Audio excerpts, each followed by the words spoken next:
is sending packets to somebody on tour, and every time he sends a packet, the host that he sends it to this other site.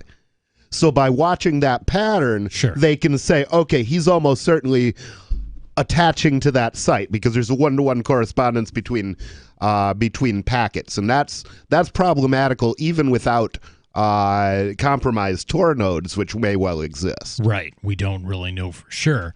IRSCI was able to trace Bitcoin transactions on the site to people all over the world who were uploading and downloading this material, as well as find the location of the site administrator.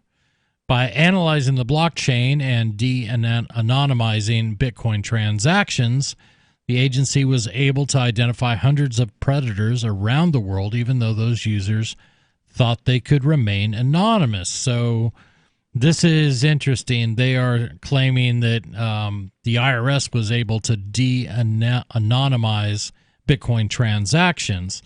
So let's talk about that. Is Bitcoin now wide open? The IRS can see everybody's activities at any moment.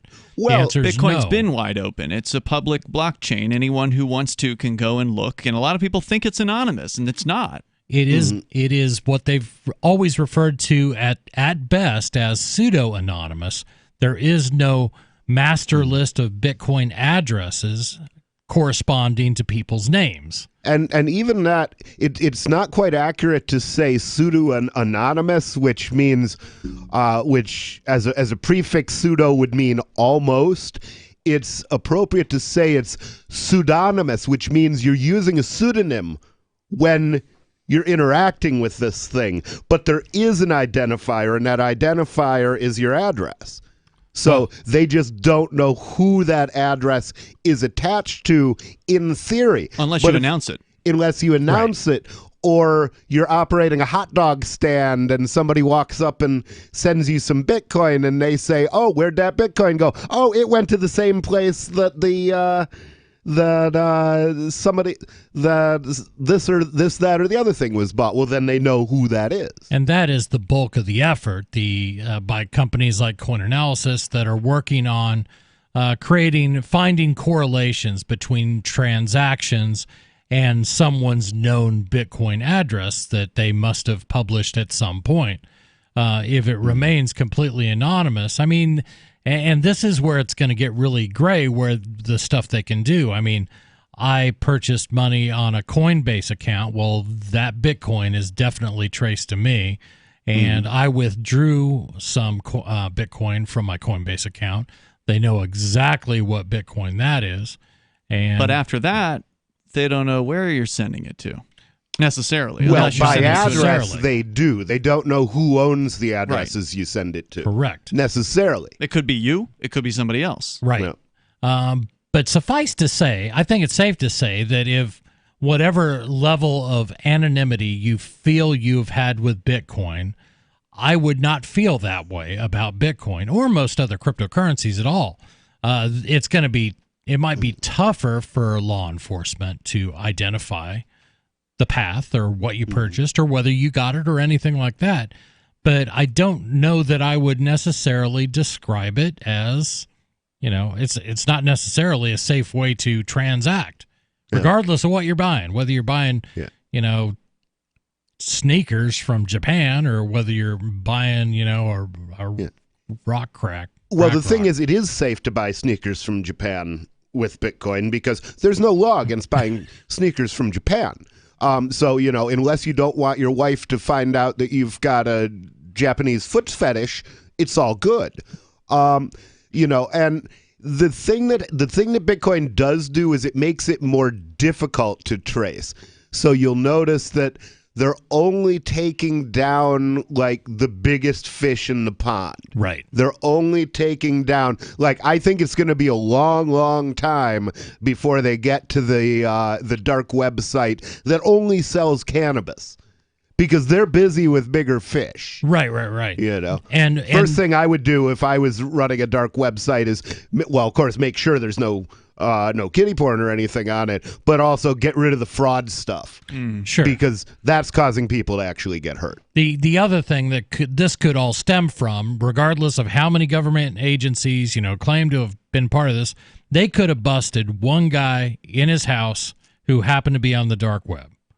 They could have attacked one guy's door, knocked it down, and before he could, close Tor browser, they would have had it right there. Here's the site he was connected to. It's not always. Well, they know the site that he's connected to, but because they use onion addresses, they don't necessarily know where that site is or to whom it belongs. No, but they would have a lot of clues. They would have a place to start. Well, they took down this site, right? They would definitely have a place to start. But the thing is, they don't need to kick down somebody's door to do that, because somebody has to be going on the web, on the dark web, and finding this stuff through searches, through something like that. So there's all kinds of ways to find out where the server is. And if there aren't ways to find out how to get to the server, then the server doesn't have any customers. Indeed. 855-450-FREE. What do you think about Bitcoin playing a part in government raids on huge marketplaces, even though they sell illegal and immoral and disgusting stuff? 855-450-FREE. This is Free Talk Live. You love Bitcoin. It's the future, right? Well, no, not if everyone stops using it. I mean, think about it. How many places in your town take Bitcoin? One? None?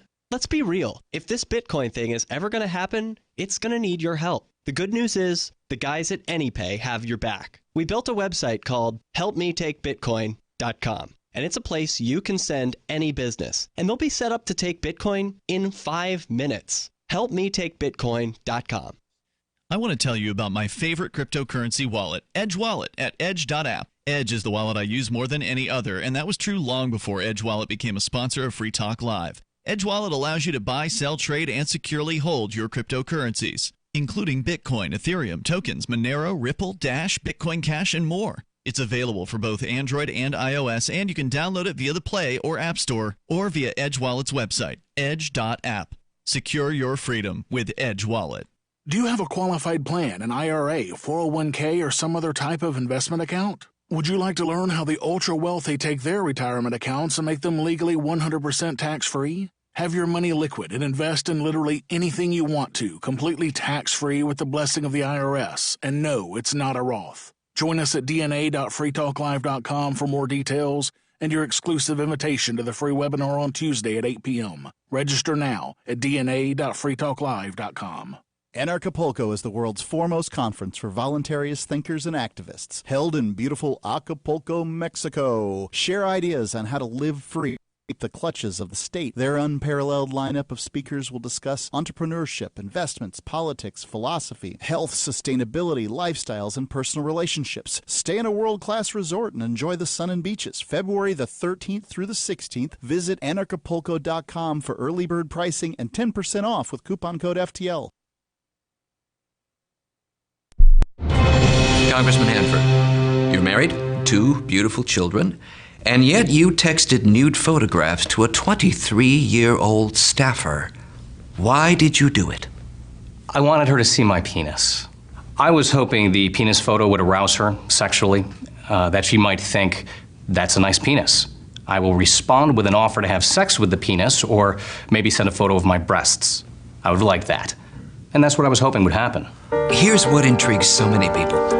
Why would a promising, successful politician take such a big risk? I knew I could let down my family, destroy my marriage, and damage the country that I love, but on the other hand, if there's even the small chance of getting off at any time, you gotta take it. The big question. Do you plan to resign? No, I'm very good at my job. Plus, it's a lot harder to get women to have sex with you when you're not a congressman. This is the Onion News Network. There are lots of ways to listen to Free Talk Live. Our podcast has been around since podcasts began, and now the FTL feed is loaded with content besides our full show archives. Did you know that we make it easy for you to customize your podcast subscriptions? We have different feeds, one that includes only our full shows, one with just the Daily Digest, and one with just the Edgington Post. You decide what you listen to. It's quick and easy to customize your feeds at feeds.freetalklive.com. That's feeds.freetalklive.com. Bitcoin.com has launched a trading platform at local.bitcoin.com, allowing you to buy or sell Bitcoin Cash via dozens of payment methods like PayPal, Venmo, bank deposit, remittances, or meeting in person with cash. There are no ID requirements to sign up for and use the site, and all communications between buyers and sellers are encrypted. Finally, a global trading platform that respects your privacy. Visit local.bitcoin.com to get started trading Bitcoin Cash. local.bitcoin.com. Live video of our key New Hampshire-based shows is streamed on DLive. Please follow and share at dlive.lrn.fm. That's dlive.lrn.fm.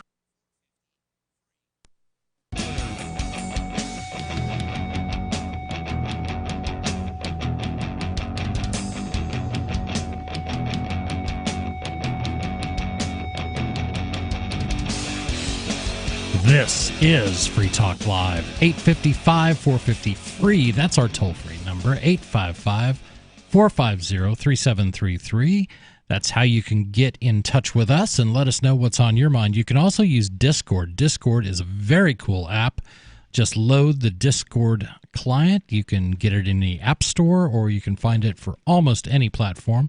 Connect, use your high-speed internet connection and your quality microphone, and you will sound like you are right here in the studio with us. And again, in the studio, it's myself, Chris. It's Ian. And nobody. And I wanted to tell you about local.bitcoin.com. Bitcoin.com has launched a trading platform at local.bitcoin.com, allowing you to buy or sell Bitcoin Cash via dozens of payment methods like PayPal, Venmo, bank deposit, remittances, or meeting in person with cash. There are no ID requirements to sign up for and use the site, and all communications between buyers and sellers are encrypted.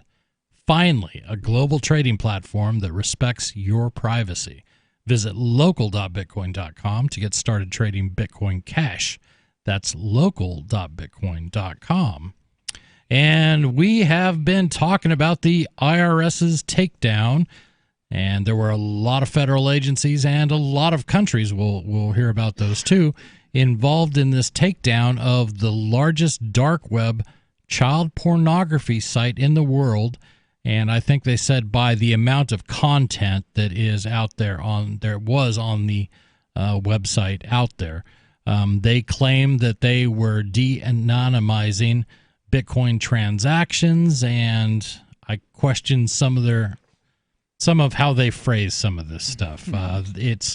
Don't take away from this story the idea that Bitcoin is broken, that the IRS has hacked Bitcoin and can now do whatever they want.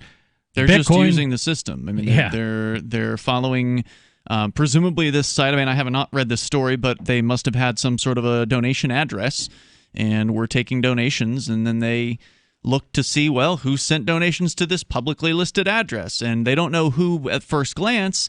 But if they keep digging and digging and digging and tracing, they may be able to learn something. Now the thing that I'm into it. Not necessarily clear on is, let's say when you show your QR code for donations, like you do on Elect Nobody, hold on. It's on. not about donations. They were able to purchase. They had a full checkout Okay, they were system. making purchases. It Oh, doesn't really? matter. Right. They were They had selling. a full escrow system. Yeah. Yeah. But either way, why would there be an So it was like they were buying pornography from this. I this believe well, there's site? really so. nothing to escrow. The is there? story will tell Yeah, it. that's what's confusing to me. Yeah. I mean, It says that in the story there was an escrow. Yes. Huh. Okay.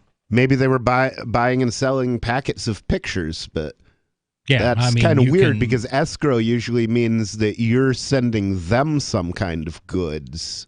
Right, and we don't know. I hope we don't know. Oh, maybe how they this were was. using escrows for people uploading images? In any way, we'll get into it in the story. Okay. But I'm not going to dig through the whole story That's fine. to find it. We'll get to it. But that's what they were doing. And that's how they claim to. When users would sign up for the site, they would create an account which would create a Bitcoin address for them. Oh, so it wasn't the same address. It was a different one for every user. They had Apparently. like a proprietary wallet?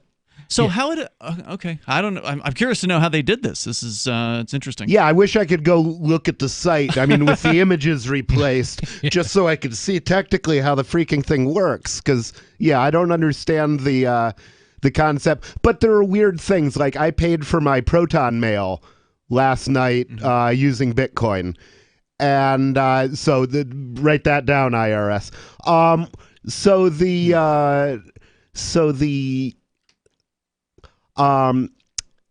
They like waited before there until there were like 5 or 10 confirmations before I could complete it.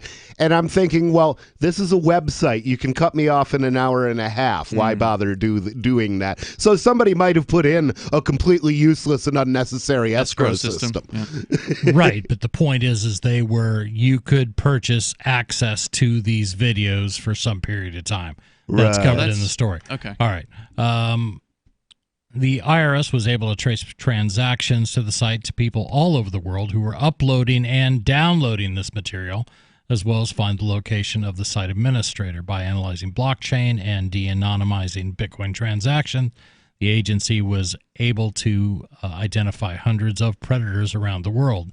As a result of the investigation, Jong-woo Sun, 23, of South Korean national, was indicted by a federal grand jury in the District of Columbia for operating the site.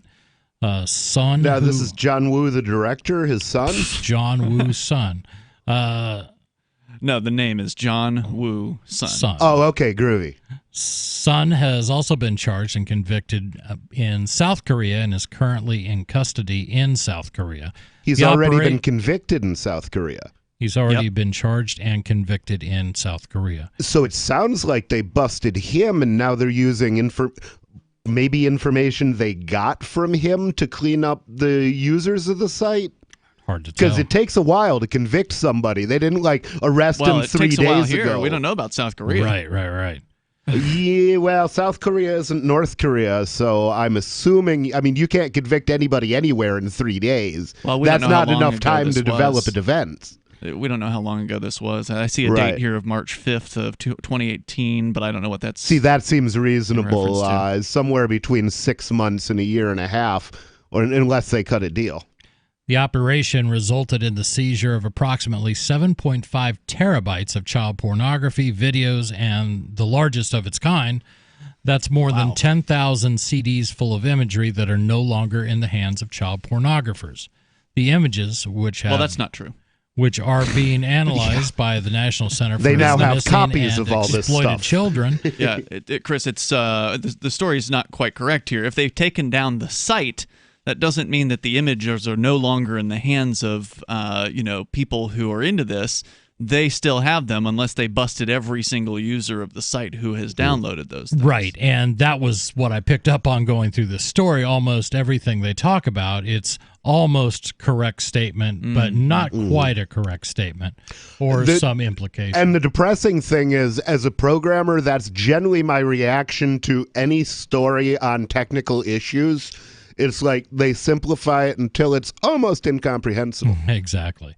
The images, which are being analyzed by the National Center for Missing and Exploited Children, contained over 250,000 unique videos. 45% of the videos contained images that have not been previously known to exist. According to the indictment on March 5th, 2018, that's almost a year ago, agents from the IRS, CI, HSI, National Crime Agency in the United Kingdom, and Korean National Police in South Korea arrested Sun and seized the server that he used to operate a darknet market, which advertised child sexual exploitation videos. The site Welcome to Video offered these videos for sale using the cryptocurrency Bitcoin.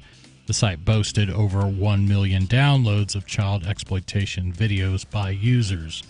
I say it's a good thing they got it down. Typically, these things usually involve the cops or the feds looking at the material and keeping the site back up. I'm glad it's down. 855-450 free. This is Free Talk Live. DNA, you can invest in anything you want to, 100% tax-free for you and your heirs, and use your money before you're 59 and a half without ever losing your principal, all with the blessing of the IRS. Avoid the volatility of the market, put certainty back in your investing future, and keep full access to your money with Fortune DNA. Join us at dna.freetalklive.com for more details and your exclusive invitation to the free webinar on Tuesday at 8 p.m. Register now at dna.freetalklive.com. Bitcoin.com has launched a trading platform at local.bitcoin.com, allowing you to buy or sell Bitcoin Cash via dozens of payment methods like PayPal, Venmo, bank deposit, remittances, or meeting in person with cash. There are no ID requirements to sign up for and use the site, and all communications between buyers and sellers are encrypted. Finally, a global trading platform that respects your privacy.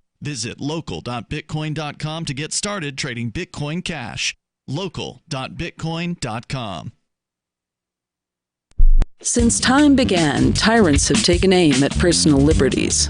Now there's a movie that aims back. The government has no more right to tell us what to put in our bodies than they have to take our guns or tell us what books we can read. 6 drug police were eaten by bears while raiding a marijuana farm. On your knees, you dirty hippie! Jesus. On your knees! What's the problem, officer? Today, many cops who enforce pot laws do so only because it provides them with cushy jobs, good benefits, and a chance to push people around. I was an undercover narcotics officer. The drug war is nothing but a farce. The Second Amendment says you gotta keep you and your gat intact.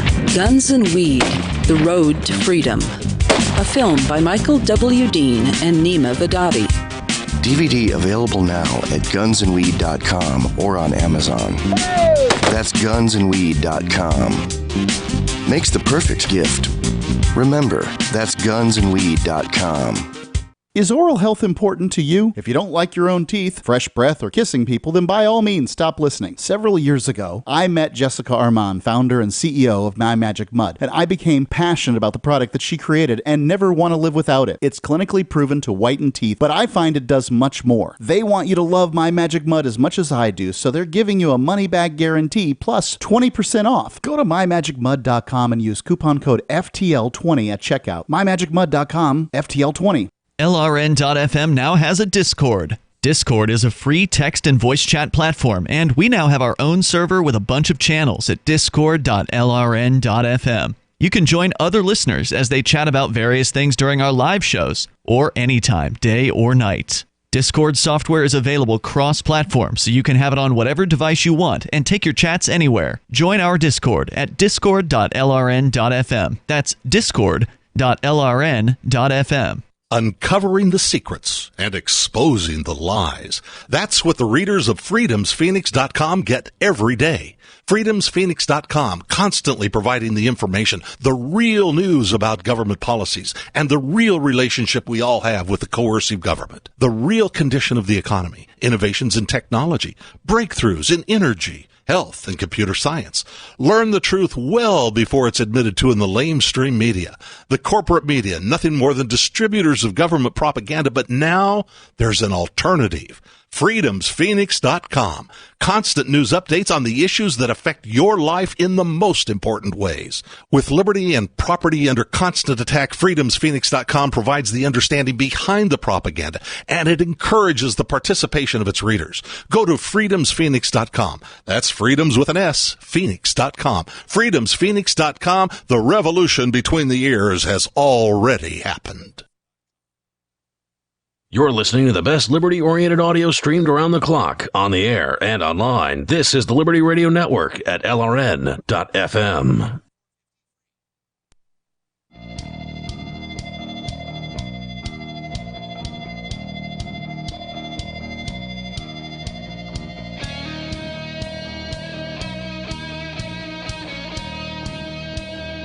This is Free Talk Live, 855-450-FREE. That's our toll-free number, 855-450-3733. That's the number you call to get on the air. But first, I wanted to tell you, actually, I just want to ask you a question. Where do you want to be in late February? How about a Narcapulco with, get a list of, this list of people is amazing. Ron Paul, John McAfee, Sherry Peel Jackson, Doug Casey, Freeway, Rick Ross, Del Bigtree, Jeff Berwick, Larkin Rose, James Corbett, Jeffrey Tucker, Benny Wills, Paul Rosenberg, Luke Rakowski, Dale Brown, James True, Michael Bowman, Lily Forrester, Piazza NACO SIF, and us.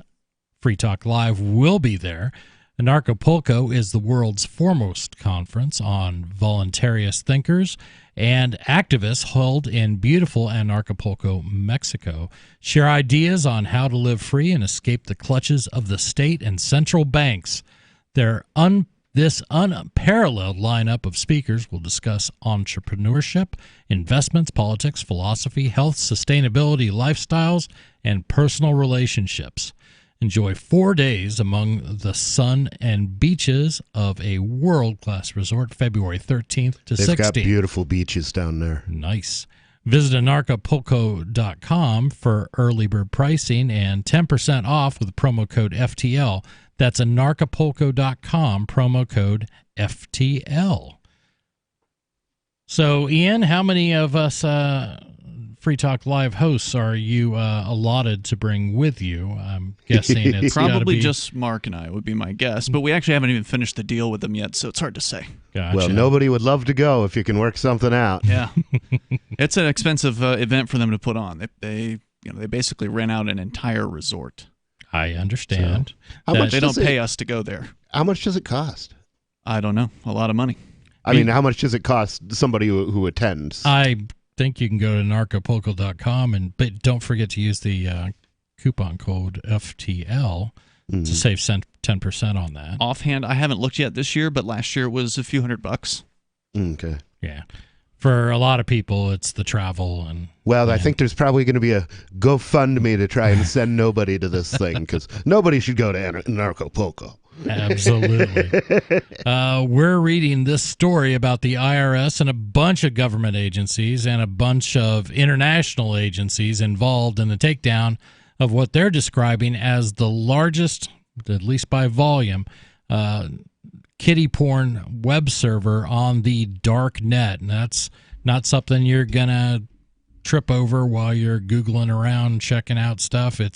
You have to use special software. You have to kind of know what you're doing to find the dark web and to get around. But it has been taken down and it has been seized. They have a note up on there that says, "Welcome to video." That's the dark web website in question. This hidden site has been seized as part of law enforcement operations, and it lists all the different jurisdictions involved. The complaint alleges that law enforcement was able to trace payments of Bitcoin to the Darknet site by following the flow of funds on the blockchain. It doesn't really allege that, it just says it. Yeah. You guys can listen carefully because a lot of your questions are, well, more will come up. The virtual currency accounts identified in the complaint were allegedly used by 24 individuals in 5 countries to fund the website and promote the exploitation of children. It's not a very big bust. 24? That's all? And this is the biggest site of this type on the dark web? Wow. The story makes it sound like, oh my God, this vast conspiracy of Bitcoin, and it wouldn't. Yeah, I was imagining hundreds of users. Well, now right? earlier in the story, doesn't it reference hundreds of people in the U.S.? Yeah. It says here 337 site users residing in 23 states, and then they go on to rattle off some more countries. Maybe those are just leads. Maybe they didn't actually arrest those people. It's not clear. But even still, or maybe that's the not 24 are founding members or something, or it's donors. Not clear. Yeah, I think they de-anonymized 24 people through blockchain analysis and through seizure. Keep in mind, they had the server.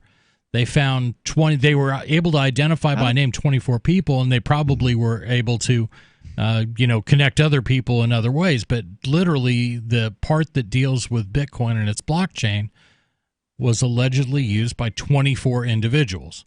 So, again... What I don't understand is how they found the site in the first place. I understand that they can find, if they have the site, they then have the database of all the different Bitcoin addresses that the site was using to give out to its users to send funds to.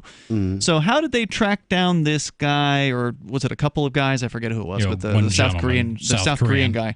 How did they track him down in the first place? Did they send funds to, like, did the FBI or IRS, I guess in this case, create an account on the site, then send Bitcoin to that account, then watch what happened to the Bitcoin that they sent and see what the site owner did with that Bitcoin and somehow de-anonymize him from, maybe he went to Purse or something like that, saveatpurse.com, and bought something with it at some point. I guess it's not clear, and maybe we'd have to pull up the actual indictment. You could also get an account on the site and then try to sell the guy something for Bitcoin, in which case he's going to send you Bitcoin and you can look to where it's coming from. That's possible. Yeah, it could be.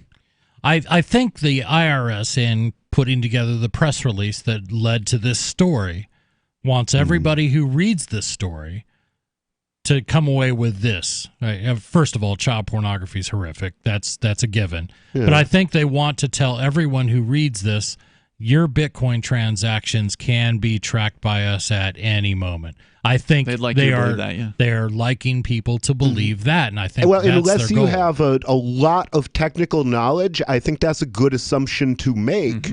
And think about that before when you the thing that my rule of thumb is I don't spend Bitcoins on things I'd be ashamed of. Yeah. Because I can cope with arrest, but I don't like embarrassment.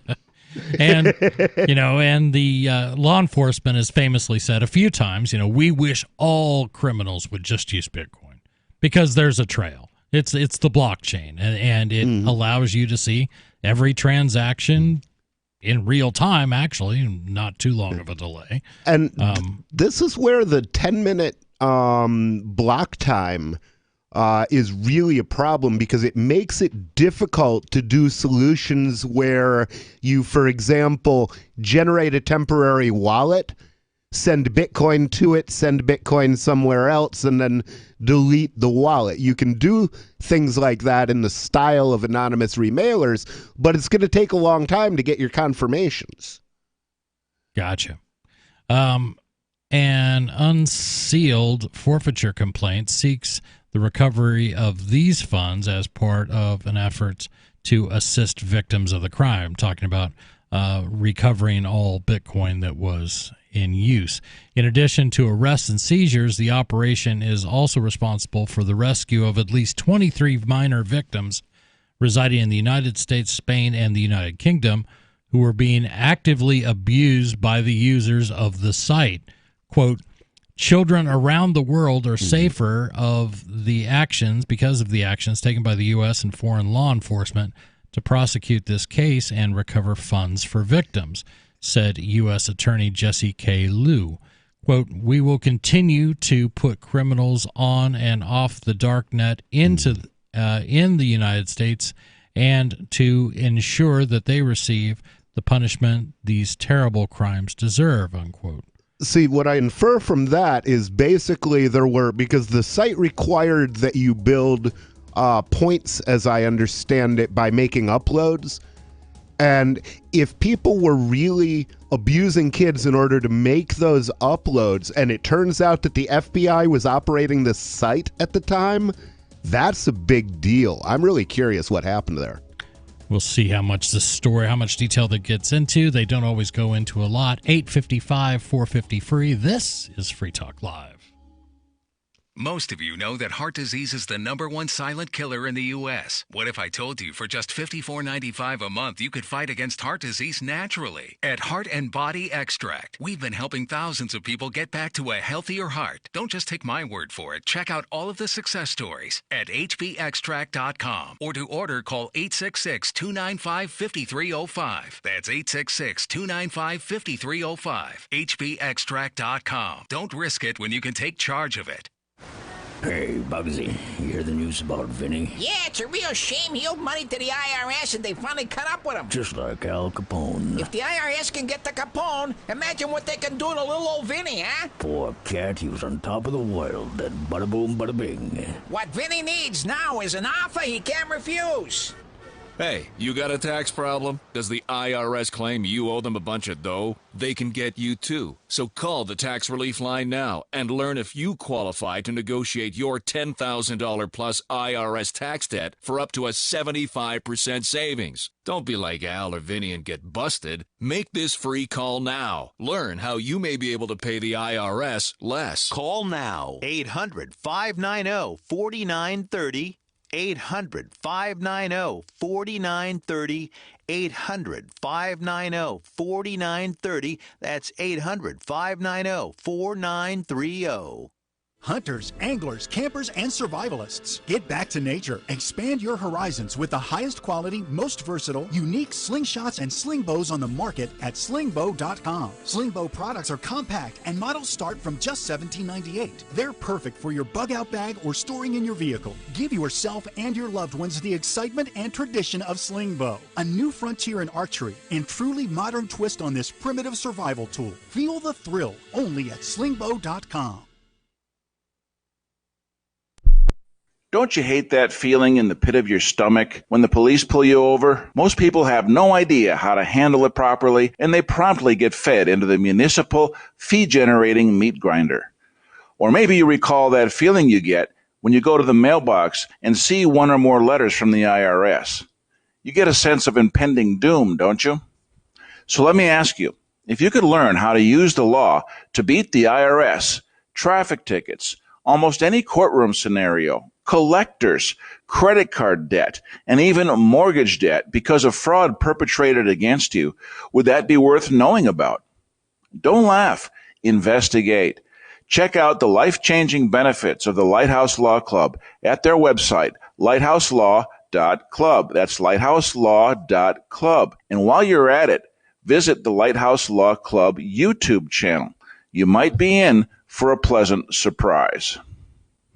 The LRN.FM social media channels have been revamped. We've eliminated Facebook and focused on other platforms like Twitter and Mastodon, the decentralized alternative to Twitter. On our accounts, you'll find posts from multiple LRN.FM show hosts together in one place. Follow us on Twitter at twitter.lrn.fm, or better yet, move to the decentralized Mastodon social media platform at toot.lrn.fm, toot.lrn.fm. I think you'll like it. There are basically two types of advertising, direct response and branding. Radio's great for direct response with its low cost to listener ratio, but audio can't be beat for branding, which is a longer term endeavor. You want to be the first thing that someone thinks of when they think about your product or service. If you have a local business that you want kept top of mind in your community, call the station. If you need national reach, Free Talk Live's got around 200 radio stations, millions of monthly listening sessions, can suit all budgets, and if we don't think we're right for you, we'll tell you. Email me, mark@freetalklive.com.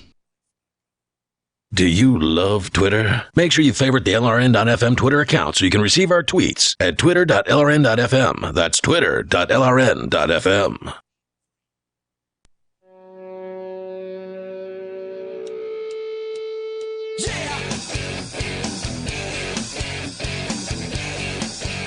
This is Free Talk Live. 855-450-FREE. That's our toll-free number. 855-450-3733. I wanted to tell you about... Man, I'm sorry. I'm just looking for my copy. Balance of Nature. Good nutrition is the key to looking and feeling great. However, eating right all the time can be a challenge. Travel and work schedules can get in the way. Or you may not have the desire or time to shop and cook the right foods. Balance of Nature has the solution. With just 3 of the Balance of Nature fruit capsules and 3 of their vegetable capsules, you get 10 servings of fruits and vegetables, and that is a lot of nutrition. For a limited time, you can get free shipping plus a free set of fruits and veggies. Go to balanceofnature.com and use discount code FTL. That's discount code FTL when you go to balanceofnature.com. We have been discussing this takedown of what is reportedly the largest dark web website that's all about and that was all about exploiting children. Well, the current largest website, they've taken down other sites before, including one that they ran for a couple of weeks. That was Pigpen. Playpen. Playpen, that's what it was. Yeah, and during that time frame, they distributed, I don't know what the amount of tens of thousands, hundreds of thousands of images and videos. They allowed those things to be distributed under their watch. Yep. So the question is, did they do that in this instance? That's not clear. They didn't say that. And kiddie porn is actually it's an interesting topic because on the one hand, I can't say it necessarily violates the NAP to have a piece of data on your... The non-aggression principle? The non-aggression principle. It's not aggression to have an image on your hard drive.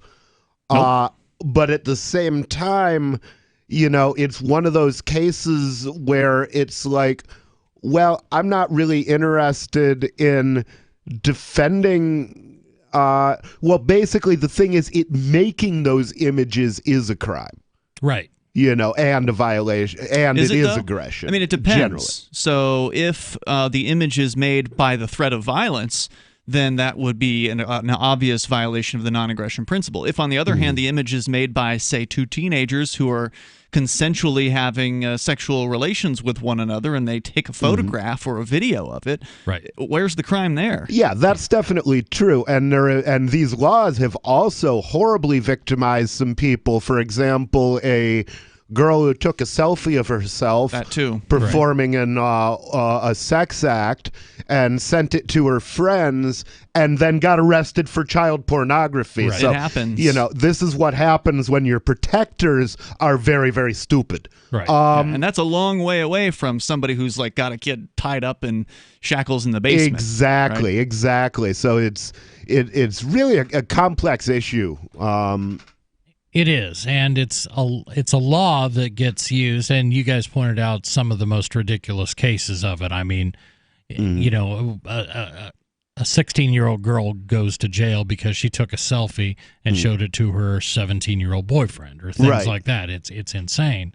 I think most people, man, you can't even say this. How can I put this? It's like you can't. I don't know exactly what child pornography is, but I know it when I saw it. You can't say that because, God forbid, now they'll be knocking on my door.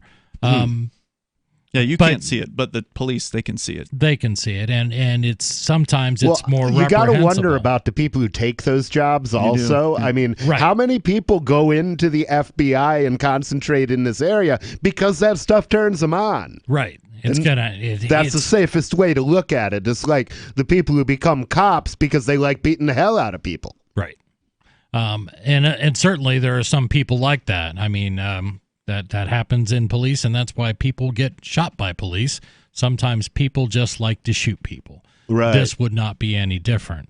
This is an interesting story that goes on. Quote, through the sophisticated tracing of Bitcoin transaction, IRS CI special agents were able to determine the location of the Darknet server, identify the administrator of the website, and ultimately track down the web server's physical location in South Korea, said IRS-CI Chief Don Fort. Quote, so I'm just going to guess here that the site was probably running its own Bitcoin full node, right? So it was saying earlier that the people going to the site could give Bitcoin to the site in return for access to whatever porn was on the site. It didn't say anything about escrow. I looked through the article. There was nothing about escrow in there, and that wouldn't make sense. Okay, good. It's just acting like any other pornography site where we have a paywall up, and you pay, and you get through the paywall. Then you can get in. So my guess is the IRS probably sent Bitcoin to the site in order to gain access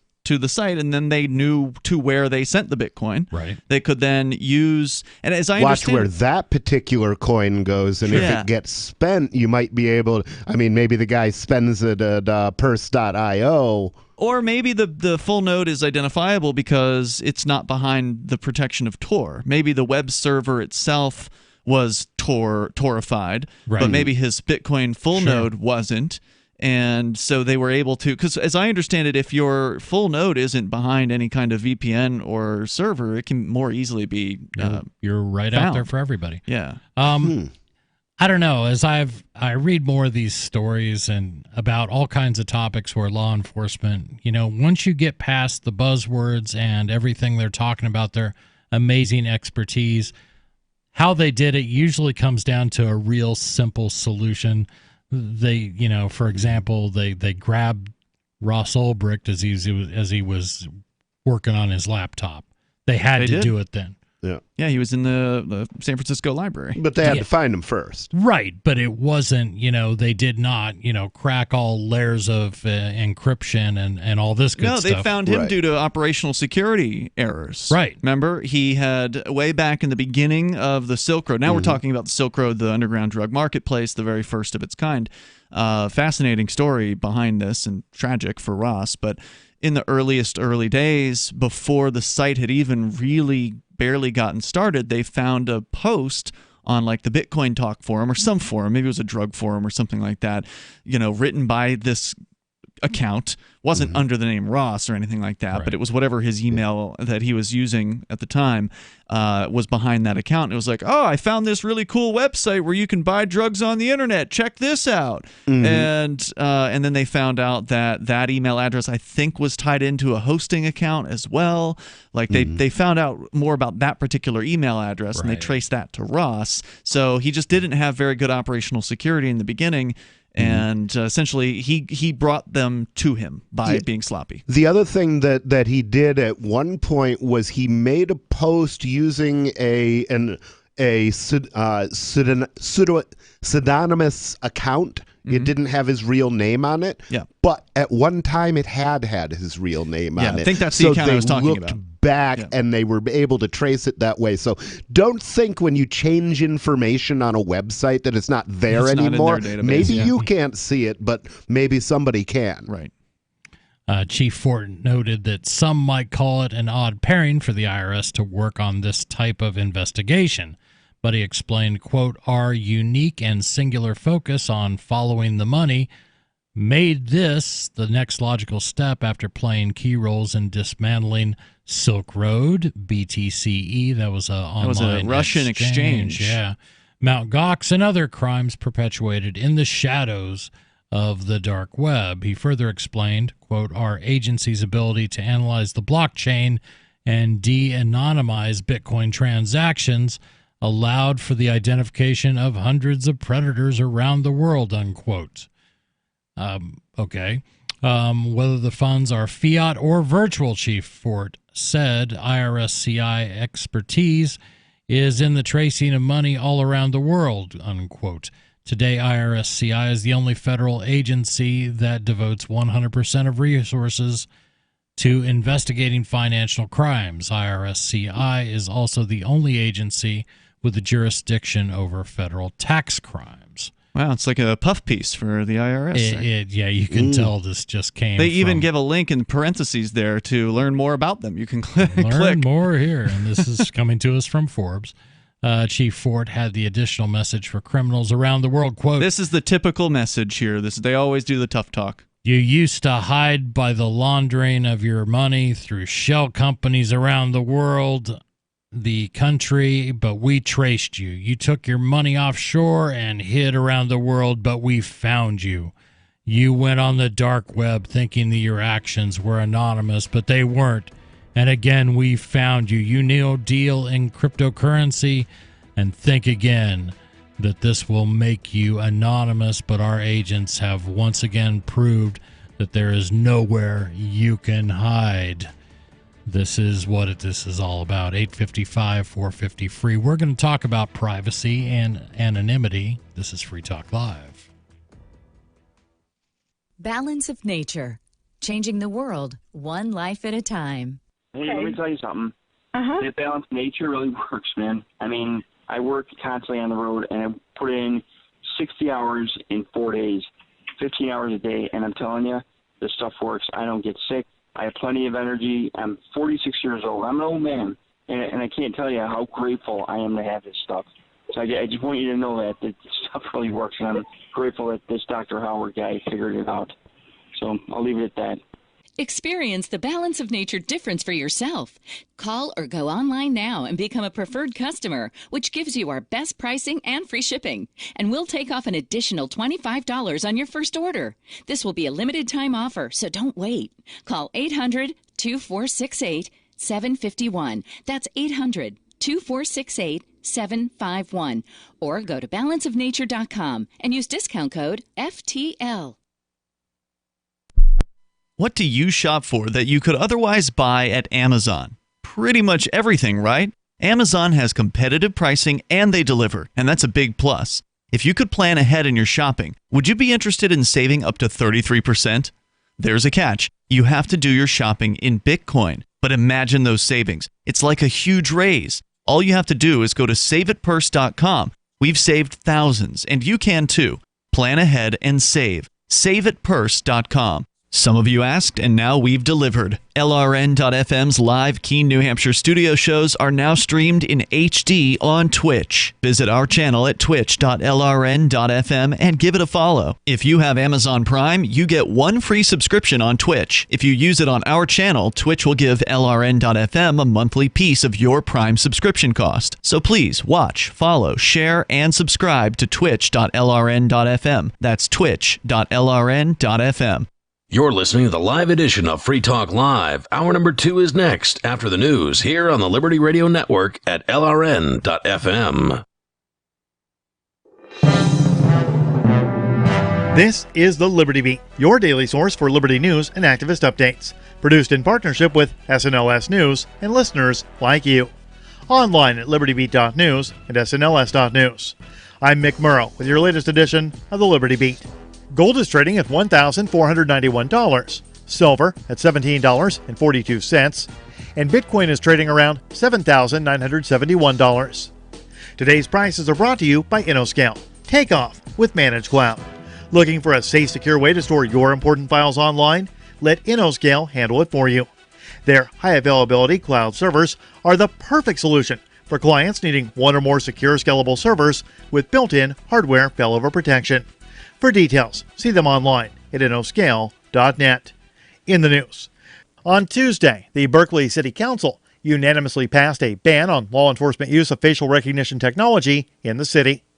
It's the fourth local government in the country to do so this year. The amendment to the California City Surveillance Policy prohibits the government agencies from acquiring, retaining, requesting, accessing, or using any face recognition technology or any information obtained from face recognition technology. Fight for the Future Deputy Director, Evan Greer, called the proliferation of facial recognition a human rights crisis. The amendment does include an exception that allows the police to use evidence received relating to the investigation of a specific crime that may have been generated from face recognition technology, but was not intentionally solicited. The language creates a potential loophole that could allow police to obtain information based on facial recognition through agreements where they don't directly ask for it. The Liberty Beat is sponsored in part by Brave Botanicals.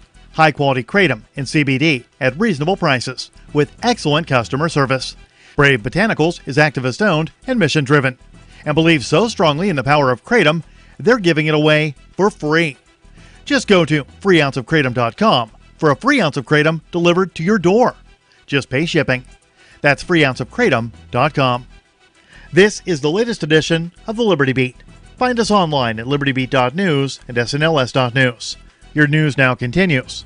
A mentally ill man was killed this week as he ran away from police after allegedly stealing a box of eggs and raw chicken, according to the man's family. The Free Thought Project reports that early Monday morning, 31-year-old Christopher Whitfield was gunned down by an East Feliciana Parish Sheriff's deputy who has yet to be named. Whitfield was running from the Louisiana police when he was shot, according to his family. He'd allegedly run away from the gas station with a box of chicken and some eggs. Before he was killed, Whitfield had reportedly broken into a cooler behind the gas station where he took the items. According to his family, Whitfield struggled with mental illness throughout his short life. Although he had previous run-ins with the law, he was not violent, his family says. He never carried guns and posed no danger to law enforcement officers. The deputy who fired the shots has been placed on leave while the investigation is pending. It's not known whether it's paid or unpaid leave. At the halfway mark of President Donald Trump's first term, his administration has hired a lobbyist for every 14 political appointments made. That means a total of 281 lobbyists are now on board.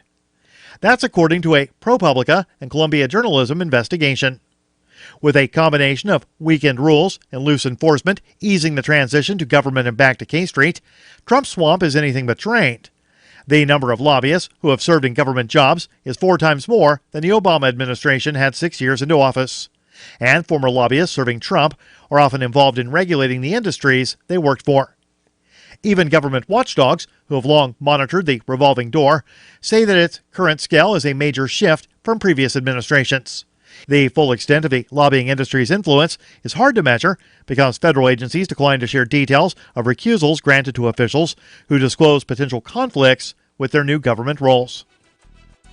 Support for the Liberty Beat comes from the Conscious Resistance Network, featuring videos, news reports, and articles from a spiritual anarchist perspective. Experience the Conscious Resistance at theconsciousresistance.com. How would you like to have your business featured on the Liberty Beat? You can. Just send an email to libertybeat@snls.news for details. This is the Liberty Beat, produced in partnership with SNLS News and listeners like you. The Liberty Beat is online at libertybeat.news and snls.news. I'm Mick Murrow, reporting for the Liberty Beat, reminding you, spread liberty with a smile.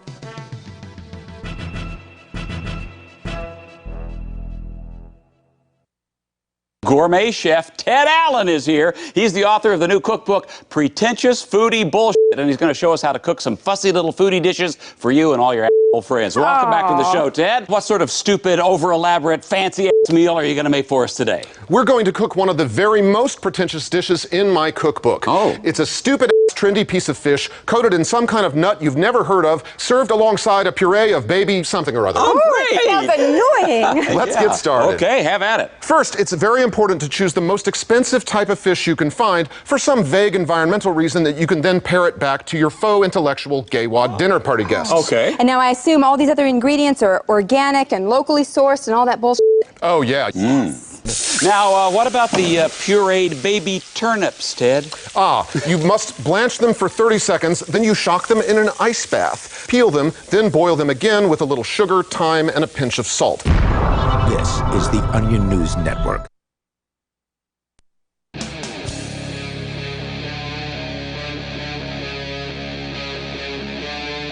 Free Talk Live.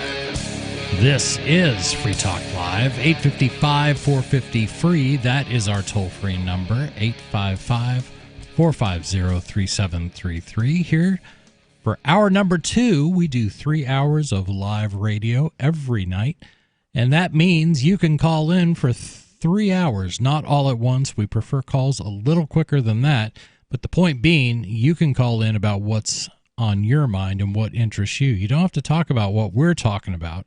Talk about what you're interested in. This is Free Talk Live. This means you control the airwaves. In studio, it's myself, Chris. I'm Ian. And I'm nobody. And I wanted to tell you about HelpMeTakeBitcoin.com. Do you operate a retail business and are you looking for a solution for point-of-sale cryptocurrency acceptance? It's never been easier thanks to HelpMeTakeBitcoin.com. There's no paperwork or approval process to open an account. If you already have a tablet at your cash register, you're almost done. Just visit helpmetakebitcoin.com and follow the simple steps. Within moments, you'll be accepting cryptocurrencies like Bitcoin and Dash at your store. Get started now at helpmetakebitcoin.com. You do it at your store. I do. And I use AnyPay, who's behind HelpMeTakeBitcoin.com. They want to help you. Again, that's HelpMeTakeBitcoin.com. We were talking about Bitcoin in the last hour with this major takedown by the IRS of a porn website, child pornography website on the Darknet. And you'd finished the article with the tough talking quote from the IRS head of enforcement or whoever it was. Wherever you are, we're going to find you. We'll get you. Yeah, and I think that is an important story because a lot of people still believe Bitcoin is anonymous. Right. It is inherently not anonymous, but it still could be used anonymously, just not as well as some of the privacy coins out there. And we didn't touch on the privacy coins really at all in the last hour, and I think it's worth pointing out. Yeah, sure. There have been Bitcoin was the first of its kind. It was the first cryptocurrency created in 2009 by Satoshi Nakamoto, and one of the things that Satoshi Nakamoto didn't include was real privacy protection. It's not really a privacy coin. Right. It can only be used in somewhat anonymous or pseudonymous fashions, meaning that if you create a Bitcoin wallet and don't tell anyone about it, then no one knows that you have that wallet. If, on the other hand, over at electnobody.com, you put your Bitcoin wallet address publicly out there and say, here's my address, send me Bitcoin, or Bitcoin Cash, or I think you take Dash and Stellar. I take Bitcoin Cash, Dash, and Stellar. If you want to send me something else, I will take it. Yep, and so smart move. Yeah, being able to do that means that somebody who wants to can just plug that address. They can take that Bitcoin or Bitcoin Cash address, because both of them are similar. Right. They put it in what's called a block explorer. And there are block explorers for every blockchain out there that's not completely anonymous, like Bitcoin and Bitcoin Cash. Mm-hmm. And you put in that address in there, and it'll show you how many donations has Elect Nobody's website received. Right. Now, it doesn't tell you from whom. You would then have to look at the addresses from where those donations came, and then figure out where the Bitcoin that was sitting in that address previously, where did that come from? And if you keep going back with these analysis tools, you might find that one of them came from a Coinbase account. Sure. And then you could the police could then send a notice to Coinbase saying, we would like to see the information on the account that purchased this particular coin. And Coinbase, of course, will hand that information over to them. And then they will have, at the very least, who the buyer of that coin was from Coinbase. They may not know all of the hops and jumps between the Coinbase wallet and the end of the Elect Nobody wallet, or wherever the end of the line is. But the more publicly identified addresses, the more de-anonymized your transactions can be on the Bitcoin blockchain. Whereas with something like Monero, every transaction is hidden. Right. You can't look at the blockchain. You can't do any kind of analysis of the Monero blockchain. There was some recent really scary news for the Zcash community. I don't know if you heard about this. Yes. It had to do with, it was a bug that got exploited that basically it allows you to see who was involved in transactions. Yeah, they were able to de-anonymize the supposedly anonymous Zcash transactions. So, is this the exploit that Duke was talking about? Yeah, one of our guys in New Hampshire discovered it. Interesting. Yeah. Now they've how much information can they really expose that way? Do you know? They could anonymize or de-anonymize, from what I understood, everything. Yeah. It really kind of bared the soul of a given transaction. But that doesn't... They were basically brute forcing the blockchain. Without getting too technical, they essentially would spoof an earlier time frame on the blockchain, because the blockchain is just the digital ledger, the normally public ledger, in this case purportedly private ledger. But what they did was they could trace the transactions block to block, basically, and look to see, well, what moved from one block to the next. Interesting. And they could, I'm not doing a very good job of explaining this, but they had a way of doing it that basically was like, okay, well, let's take our mining operation and make the miner think that it's in 2017 and look at what things are moving from block to block. I think they reordered the existing transactions and basically looked at how that changed the state. Yeah, I know it's interesting that lots of blockchains, most blockchains are all, they all have a reliance on a time stamp. You need to know when a transaction was made. You need to know when the miner got it, when the miner added it to blocks. And it's really a lot about time. But with some of these newer ones, they're not doing it the same way. You had given a presentation recently on Mimblewimble. Mimblewimble, which is a new technology for anonymizing transactions. And there's a couple of Mimblewimble-based coins that are out there. Was it Grin and Beam? Beam. Yeah. And these, and I don't know if both of them do this, but one of those, I forget which one, basically prunes its blockchain to where there's no data from 2017 or 2018. Right. It's just wherever it is that everything on the chain is at the moment is all that's relevant. So it doesn't need to hold every past transaction. So an exploit like what happened to Zcash can't be done to the new Mimblewimble. I would tend to disagree on that. And the reason is because if you're running a full node on their blockchain, you can save that data before it gets pruned out and just go back to your logs to see what happened. Yeah, that's a good point. And once information has existed, you can't make it go away. Yeah, true. And then you have to rely on the cryptocurrency's ability to encrypt and hide stuff in the first place. So Mimblewimble does a couple tricks, and I invite people to take a look at it. On the other hand, the idea of not carrying every transaction since the beginning of time is a great idea. Anybody who's watched their full node download for a day and a half knows why that's going to be a great idea, even if you don't.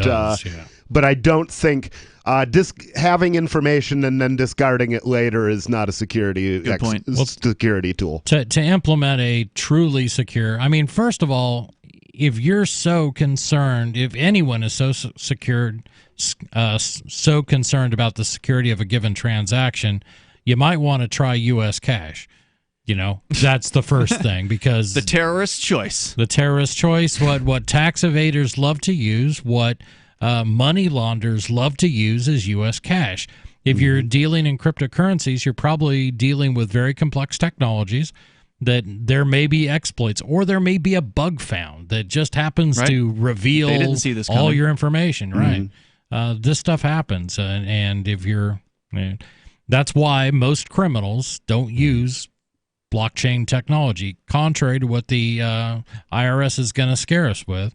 Most criminals use cash. Well, history is littered with the corpses of people who overestimated their encryption technology. There's a related story, in this sort of theme of scary talk from government goons.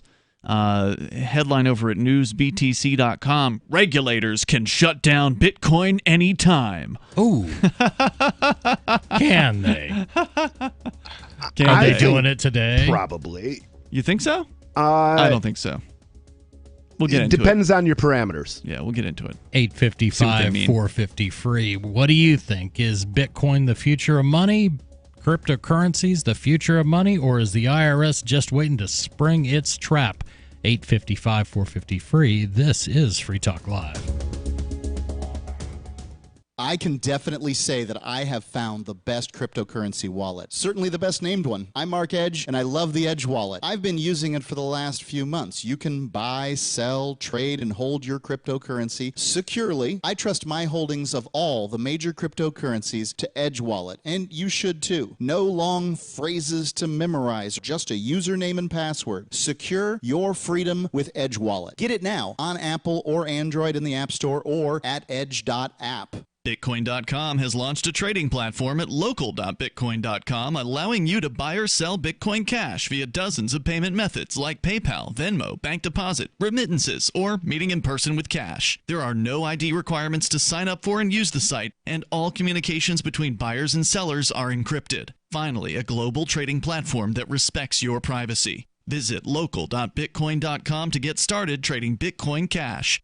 local.bitcoin.com. She seems happier. Her fur is so much shinier, silkier, softer.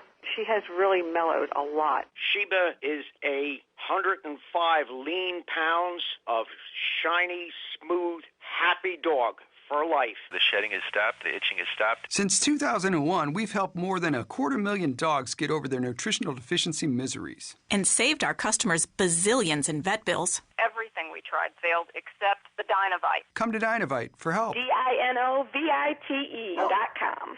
If you want the dog to be healthy, you got to feed it something healthy. The omega-3 fatty acids, flaxseed, zinc, alfalfa, the digestive enzymes that are cooked out of regular dog food. Dynovite is nutrition. Dynovite for life. Don't let your dog itch, scratch, stink, or shed like crazy. Come to Dynovite for help. 859-428-1000. 859-428-1000. DINOVITE.com. Why did you move to the Shire? I moved here to the Shire because there's other people around who take liberty just as seriously as I do. I moved to the Shire because I saw videos of people challenging authority and thought that I could get support myself.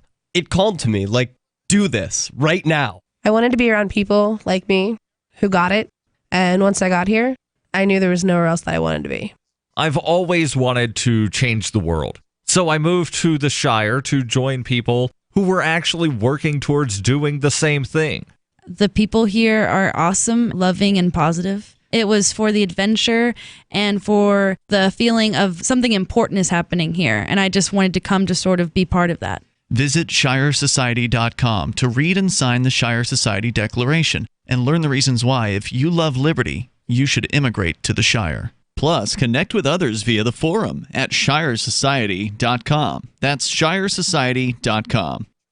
So you've heard all 3 hours of the latest episode of Free Talk Live, and you're still hungry for liberty-oriented audio content? Did you know that we have another 24/7 audio stream at LRN.FM? The Liberty Radio Network airs the latest episodes of some of the best liberty-oriented podcasts on the internet around the clock. In addition to recorded content, you'll also hear live shows like Free Talk Live, originating from our Keene, New Hampshire studio. So listen anytime at LRN.FM. That's LRN.FM. Looking for a great real estate investment? Consider New Hampshire, which is ground zero for the Liberty Movement. Your first call should be to Mark Worden from Porcupine Real Estate. He's more than just a real estate agent. He's your New Hampshire concierge. Where are the best places to live? Do you want farm, city, the burbs, or forest? Do you want a duplex or multifamily building so that renters pay your mortgage? There are homes in all price ranges in New Hampshire, and Mark can help with financing too. Invest in liberty and property. Mark Worden can help. PorcupineRealEstate.com. You can put the Liberty Radio Network on the air in your area. Visit broadcast.lrn.fm to learn how. Broadcast.lrn.fm.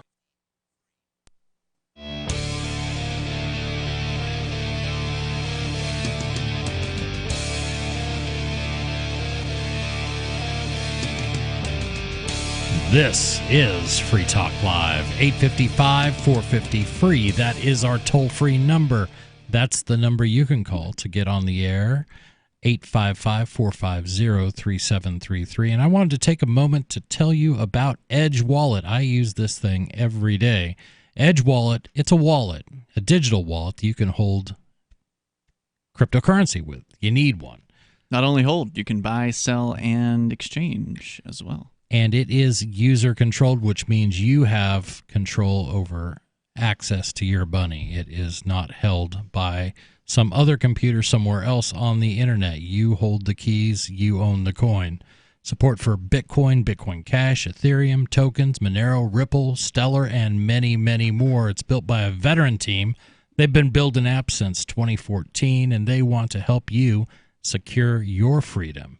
Visit edge.app. That's edge.app for more information. I think it's so cool that they've got Monero too. They were one of the first multi-crypto wallets to get that. Yeah, and just as an overview, Monero, it's a privacy coin. It's difficult, and I've just going by what I've heard and by the dearth of wallets when it first came out, it's a difficult system to build a wallet for. Mm-hmm. It's a different system entirely. Monero, I don't know if it was the first alternative to Bitcoin as far as sort of it wasn't based on Bitcoin. Right. So most cryptocurrencies, at least the ones that came out in the early days, a lot of them were just forks of Bitcoin, which means they took the Bitcoin code. They tweaked it a little. Tweaked it and modified it. Called it something new. Right, gave it a new name. Monero was completely built from scratch. As I understand it, yeah. Is Monero older than like Zcash and Zcoin? I'm not sure which one came out first. I don't think they are Bitcoin derived. They are Bitcoin They derived, are Bitcoin as I understand derived. it. Interesting. Pretty sure. There are very few of them that aren't Bitcoin derived. I think IOTA's one of them that's not Bitcoin derived. I think Monero's one of them that's not Bitcoin derived. And there's probably more by now that I'm not aware of, but those are two of the ones that pop into my head. And it's not a bad thing necessarily that a lot of coins use the Bitcoin code. I mean, it's sure. You're likely to make fewer errors if you're not trying to create what's already been done from scratch, and that was the theory. But now they're trying different things, and time will tell. You know what's gonna work out well in terms of privacy coins. I think you should investigate them if privacy is important to you, and I think it should be important to everybody, whether or not you're doing anything illegal. The government has no legitimate right to see the details of every financial transaction you do. That's just a simple point. I mean, they have no right to all of your financial information. I mean, I just don't know how we got to this point other than cut by cut. Yeah, I mean, piece by piece, they implemented taxation, and that didn't work very well, so they had to take away more freedom, and so people found ways to get around that, so they had to take away more freedom, and you know, the thing is, they can take away all as much, you know, even in the Soviet Union, there were black markets. As a matter of fact, at one point, the KGB was very effective in shutting down black markets, and people started starving, so they had to let those people go so, you know, people wouldn't die. Yeah, the only part of the Soviet Union that really worked well were the black markets, Mm-hmm. and that saved a lot of people's lives. But same thing's true now in Venezuela. That's absolutely correct. Yeah. But, you know, in talking about Monero and things like this, I mean, do your homework, but... You know, I advocate people encrypting their traffic on the web. You should send all your mails with encryption, all this stupid stuff that doesn't matter to the government, but let them, you know, spin their cycles trying to decipher that, yes, Chris has to pick up a loaf of bread before we head home. You know, let them spend their time on that. That's fine with me. Yeah, encrypting every email would be a big start. It would. Yeah, but the problem is the other person also has to, you know, be into encryption enough to know what to do. Right, and it's not as simple as it could be. No, and that's the problem. I mean, when it comes to privacy, you always have to put in effort, and you always have to put in money and time. There's other things that you don't just get privacy by default. You don't get privacy the easy way. Right. You have to take time, effort, or money, and usually some combination of those three things. So, you know, the other person on the other end has to know what to do with a PGP encrypted message. Right. If they don't know what to do with it, then you're going to have to spend time walking them through it. And odds are good they're going to get frustrated because most systems for that aren't particularly, they're not complex, but they are time consuming. You know, you do have to go through extra steps. And if you don't have to go through extra steps, then it's probably not that secure of a system. Some systems out there like Proton Mail. Are you familiar with it? I think nobody's got that. Yeah, I use Proton Mail. Yeah. I just moved the whole electnobody.com domain over there, or I moved the invisiblehand.church domain over there, and I'm working on electnobody.com. Proton Mail is a great system, and it's one of the few out there that's just, you know, it's straight up encrypts. I mean, if you're going to email between people.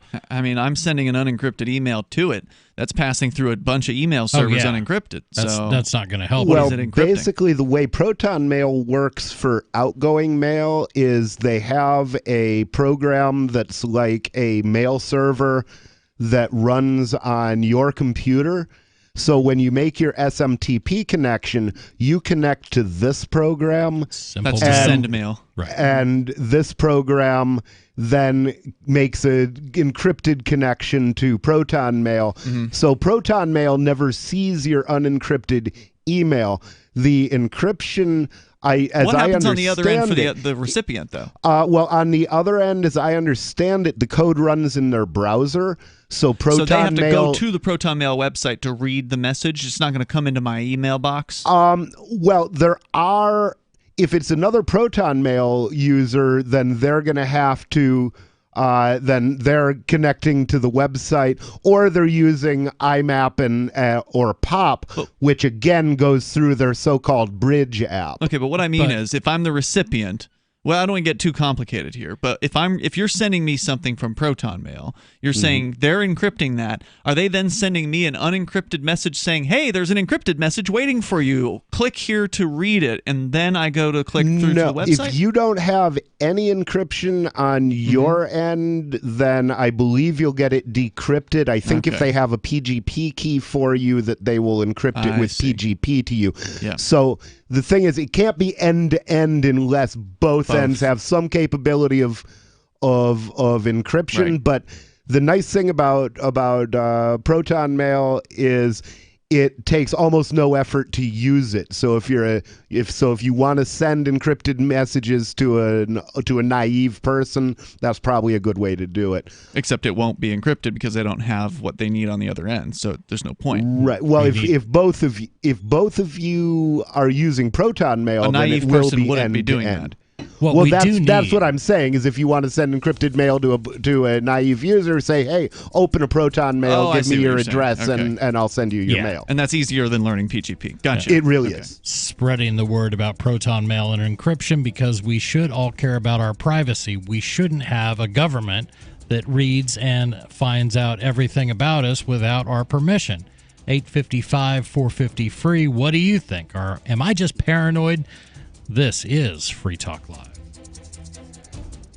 Do you have a crypto wealth advisor or coach? If so, has your cryptocurrency advisor been investing in technology stocks for over 20 years? Have they left the corporate world and retired? Or are they still trying to make a weekly paycheck? Have they produced six-figure results for their customers in the past 30 days? And very importantly, are they a member of the Digital Currency Council? Seth Maniscalco is the founder of Crypto Wealth Coach and CryptoWealthCoach.com. Seth invested in his first Roth IRA at 19 years old while living abroad and has been investing in Wall Street and technology for over 20 years. With experience in all the money markets. By comparison, so many of these so-called crypto gurus have barely been alive for 20 years. Seth has not only experienced personal success from his own investments in crypto, he has also helped his clients earn 6- and 7-figure incomes, including helping investors make over $750,000 in EOS in 90 days and 1,225% in only 5.5 months with Chainlink. Seth has help for the small do-it-yourself guy on up to crypto whales. Increase your wealth. Visit CryptoWealthCoach.com. So the protection of life, liberty, and property is what the Free State Project is all about. But it's an effort to move 20,000 people who understand. It's about demonstrating to the entire country that, yeah, we can have a free market, a truly free market. Making it just a freer, great place to live. It's the world's largest voluntarist libertarian community, and it's only getting bigger. That's amazing, to be able to move to a place where other people passionately believe in being free and independent. What the Free State Project is managing to do, though, is to put their money where their mouth is. It's physically getting up across the country and saying, let's go someplace and let's demonstrate the power of these ideas. There's a lot of kind of philosophy that surrounds liberty. There's a lot of thinking about it and talking about it. But here in New Hampshire, people are doing it. 101 Reasons Liberty Lives in New Hampshire, a documentary by Free State Project early movers. Watch it free at 101reasonsfilm.com. 101reasonsfilm.com. Are you tired of governments murdering people around the world? Stop using their money. There is an alternative. Bitcoin is a stateless, free market, non-political currency. Bitcoin cannot be inflated or controlled by any government. By using their money, you are helping the state. Stop doing it. You have an incredible alternative available now. Learn it, use it, spread it. Get started with Bitcoin at bitcoin.com. That's bitcoin.com. If you want to know the latest about Free Talk Live before we go on the air, all you need to decide is how you want it delivered. It's your choice. Visit news.freetalklive.com to receive our usually weekly news updates by email. Plus, we have a Twitter account at twitter.freetalklive.com, and you can follow us on the decentralized Mastodon platform at toot.freetalklive.com. So please follow us at toot.freetalklive.com and sign up for our emails at news.freetalklive.com. Are you making sense to the boomer mindset? I'm Holland Cook from survivalspeech.com. 80 million baby boomers comprise 25% of the population and control most of the USA's wealth. As aging parents pass on, they'll control more. Boomers are 46 to 65 years old and regard themselves as midlife. They identify as neither young nor old. They're post-minivan and pre-retirement, and they don't like being called boomers. They think me. Many of the purchases boomer couples make are individual purposes. They've been experimenters all their lives. If you want their attention, tell stories and keep it simple. If something seems complicated, boomers can dismiss it as, I don't need this. And if you're looking for work, you may be applying to a boomer, so relate accordingly. From survivalspeech.com, I'm Holland Cook. Help get LRN.FM into more ears. Visit promote.lrn.fm for a free bumper sticker, flyers, banners, graphics, and more. Promote.lrn.fm.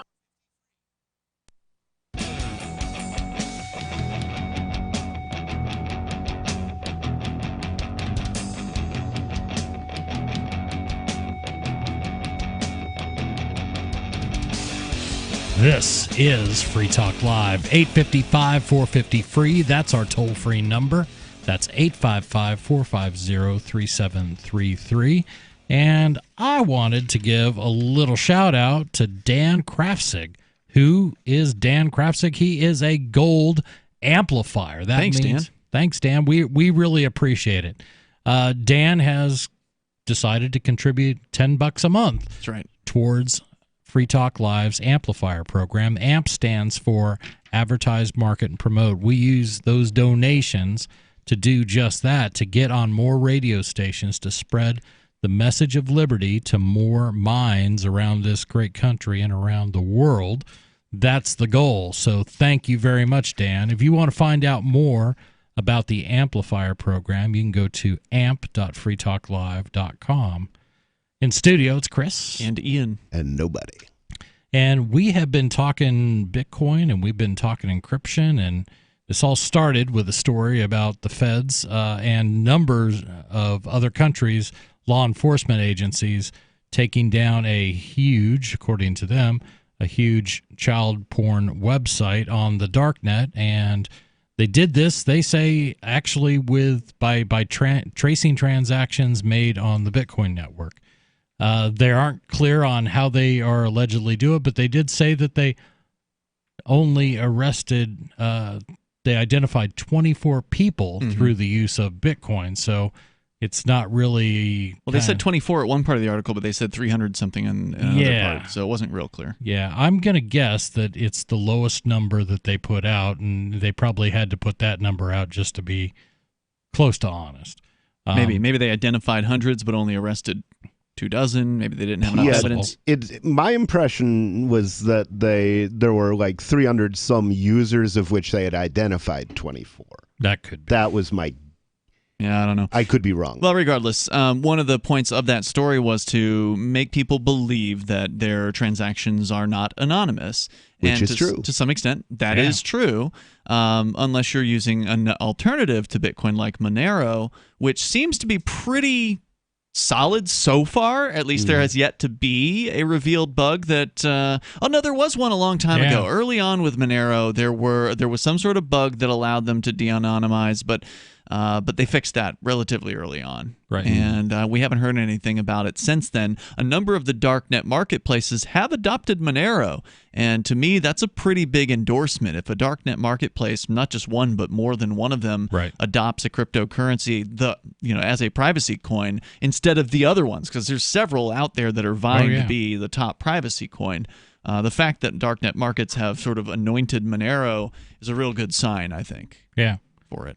But in other news, there's apparently somebody claiming that the law enforcement can shut down Bitcoin anytime. What? Oh, my God.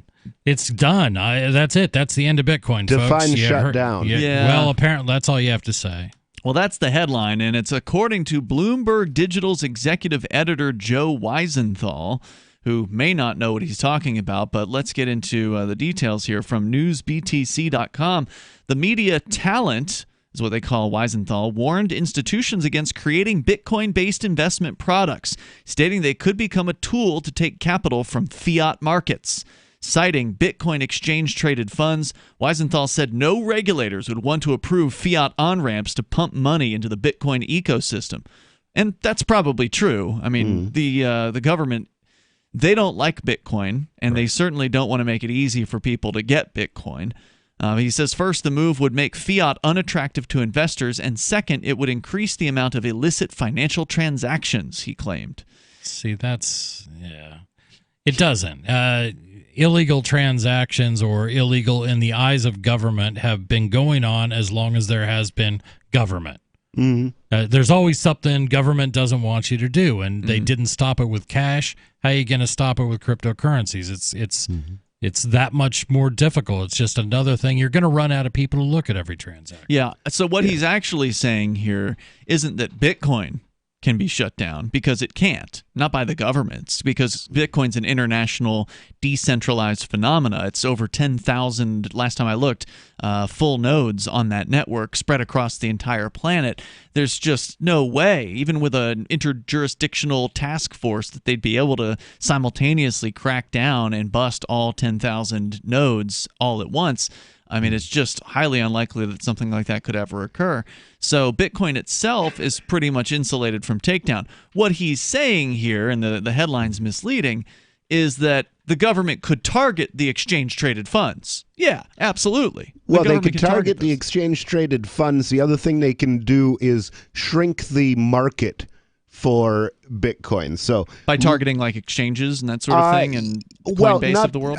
Partially by exchanges, but also if, let's say they just declare that owning Bitcoin is illegal per se, like they did with gold. Sure. Okay, that means all of the corporations that accept it are going to stop. So that's going to shrink the market. True. It means that the exchanges are going to cease to exist, at least the ones in America. Right. That's going to shrink the market. So then, if you shrink the market, the value falls. So they could destroy the value of it by doing that. And that presumes that such a move would be upheld by the courts. Right. And hopefully the courts would see that this is a free speech issue, and that by banning people from possessing or using Bitcoin, they're essentially banning freedom of speech, because Bitcoin is nothing more than the code that was written by Satoshi Nakamoto. Exactly. And the courts have upheld that code is protected speech.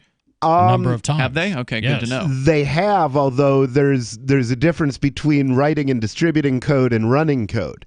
You're still responsible for the things that the code you run do.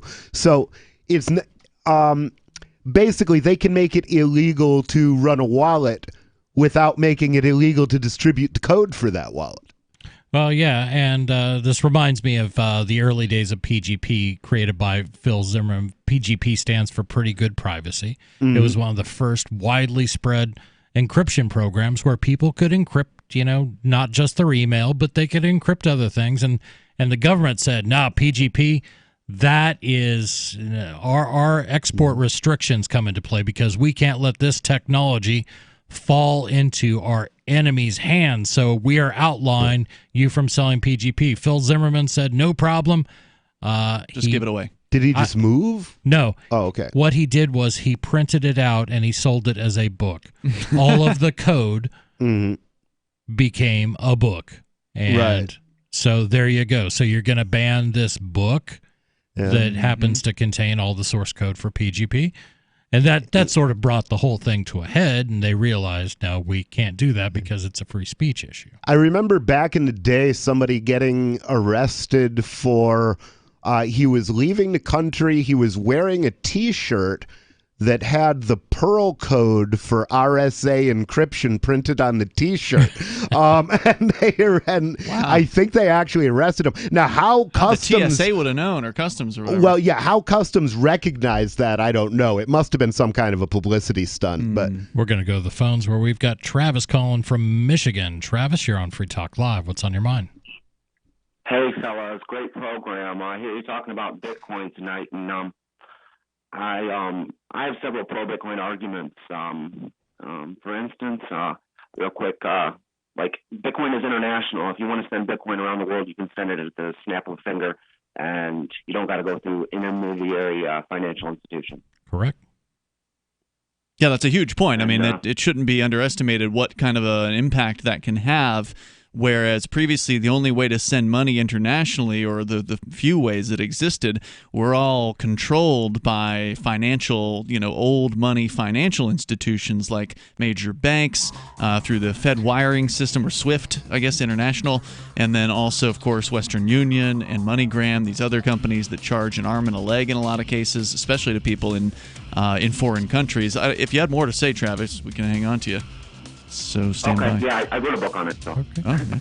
Wow, so did everybody, apparently. 855 450 free. We are talking cryptocurrency, and he brings up a good point. It's international. It can't be stopped. This is Free Talk Live. This is George Norrie from Coast to Coast AM and History Channel's Ancient Aliens, and we're proud to promote amazing energy, nutrition, and skincare products from Jeunesse. Visit gcnlife.com for products like Luminesce. The Luminesce anti-aging skincare line restores youthful vitality and radiance to your skin, reducing the appearances of fine lines and wrinkles with stem cell technology. There's also Instantly Ageless, which works within 2 minutes, reducing under-eye bags, fine lines, wrinkles, and pores. Jeunesse has products to help you with how you look and feel in a very short time. Nobel-nominated Dr. Vincent Jampapa has designed several products helping the body perform better. Jeunesse products have a 30-day money-back guarantee, and they're available up to a 25% preferred price discount. See all of the amazing Jeunesse products at gcnlife.com or call toll-free 1-844-443-6637, 1-844-443-6637. Have you checked your Google search results lately? Search results are usually the first impression that people form of you or your business, so make sure that they create a positive impression with Reputation Defender. What the internet says about you can have a big impact on your life and your livelihood, even if it's not true. Fortunately, you can now control how you look online and in online search results with Reputation Defender. Call 800-831-0771 now. That's 800-831-0771. For your free reputation analysis. If you have negative material from an ex-employee, upset patient, or former client, newspaper article, legal issue, social media, or other source showing up in your search results, you can combat it with Reputation Defender. Our dedicated experts in patented technology can help make your online search results look their best. Call 800-831-0771 to learn more. 800-831-0771. That's 800-831-0771. Free Talk Live. We need to legalize the animal trade. The illegal bird trade causes the death of hundreds of thousands of birds. Do you know why that hundreds of thousands of birds are dying? Why don't you tell me? The reason these birds are dying is because it's illegal. They have to pack in multiple birds into whatever it is that they're transporting them in. And one would think. When they get across the border and they open up the package, you can damn well bet some of those birds have expired. Yes. So there's a certain percentage rate that just don't make it through. And that's where this number comes from. This hundreds of thousands of birds dying every year because of the illegal bird trade. Now, if it wasn't for the people demanding them, obviously nobody would be bringing them in. So there's people in this country that are demanding birds just like people are demanding cocaine in this country. So the idea that we can stop the bird trade is just as asinine that we can stop the war on drugs. We have a war on birds in this country. They just don't talk about it. Free Talk Live, 7 nights a week from 7 to 10 Eastern, live on the Liberty Radio Network at LRN.FM. There are lots of ways to listen to Free Talk Live. Our podcast has been around since podcasts began, and now the FTL feed is loaded with content besides our full show archives. Did you know that we make it easy for you to customize your podcast subscriptions? We have different feeds, one that includes only our full shows, one with just the Daily Digest, and one with just the Edgington Post. You decide what you listen to. It's quick and easy to customize your feeds at feeds.freetalklive.com. That's feeds.freetalklive.com.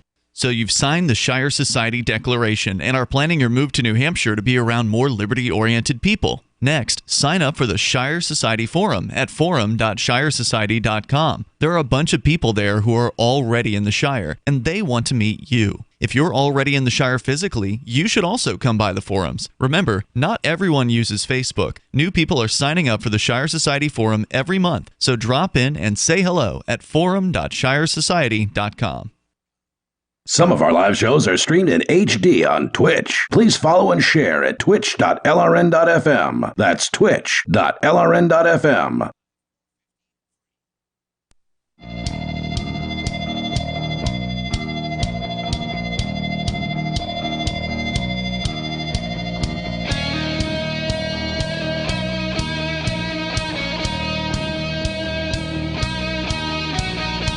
This is Free Talk Live. 855-450-FREE. That's our toll-free number. That's 855-450-3733. That's the number to call to get on the air. We've been talking cryptocurrency We've been all over cryptocurrency today, and we're going to get back to a caller who wishes to talk more about Bitcoin and cryptocurrency. I don't know. I see it as one of our few opportunities for financial freedom, not having government looking over your shoulder. And I hope that privacy, we talked a bit about privacy coins like Monero and Zcash, and we talked about some problems that have happened in the past, but I hope that privacy becomes what people start to shop for. That's not what they're looking for, though. No, they're not. I hope the technology makes it simple and easy to use. Look at people. Number one, Yeah. and number two, people value that. I don't think they begin to do. use it. I don't think they do. I mean, look at the Amazon Home thing that they got. What do they call it? Alexa. Alexa. There's a Google Home, I think. Theirs is called NSA. There's a Facebook now. I was just reading about this week. Facebook has a device called Portal. Yes. And it is apparently being used for video conferencing, but it's also a portal, Facebook's portal, into your home, just like Amazon and these other ones.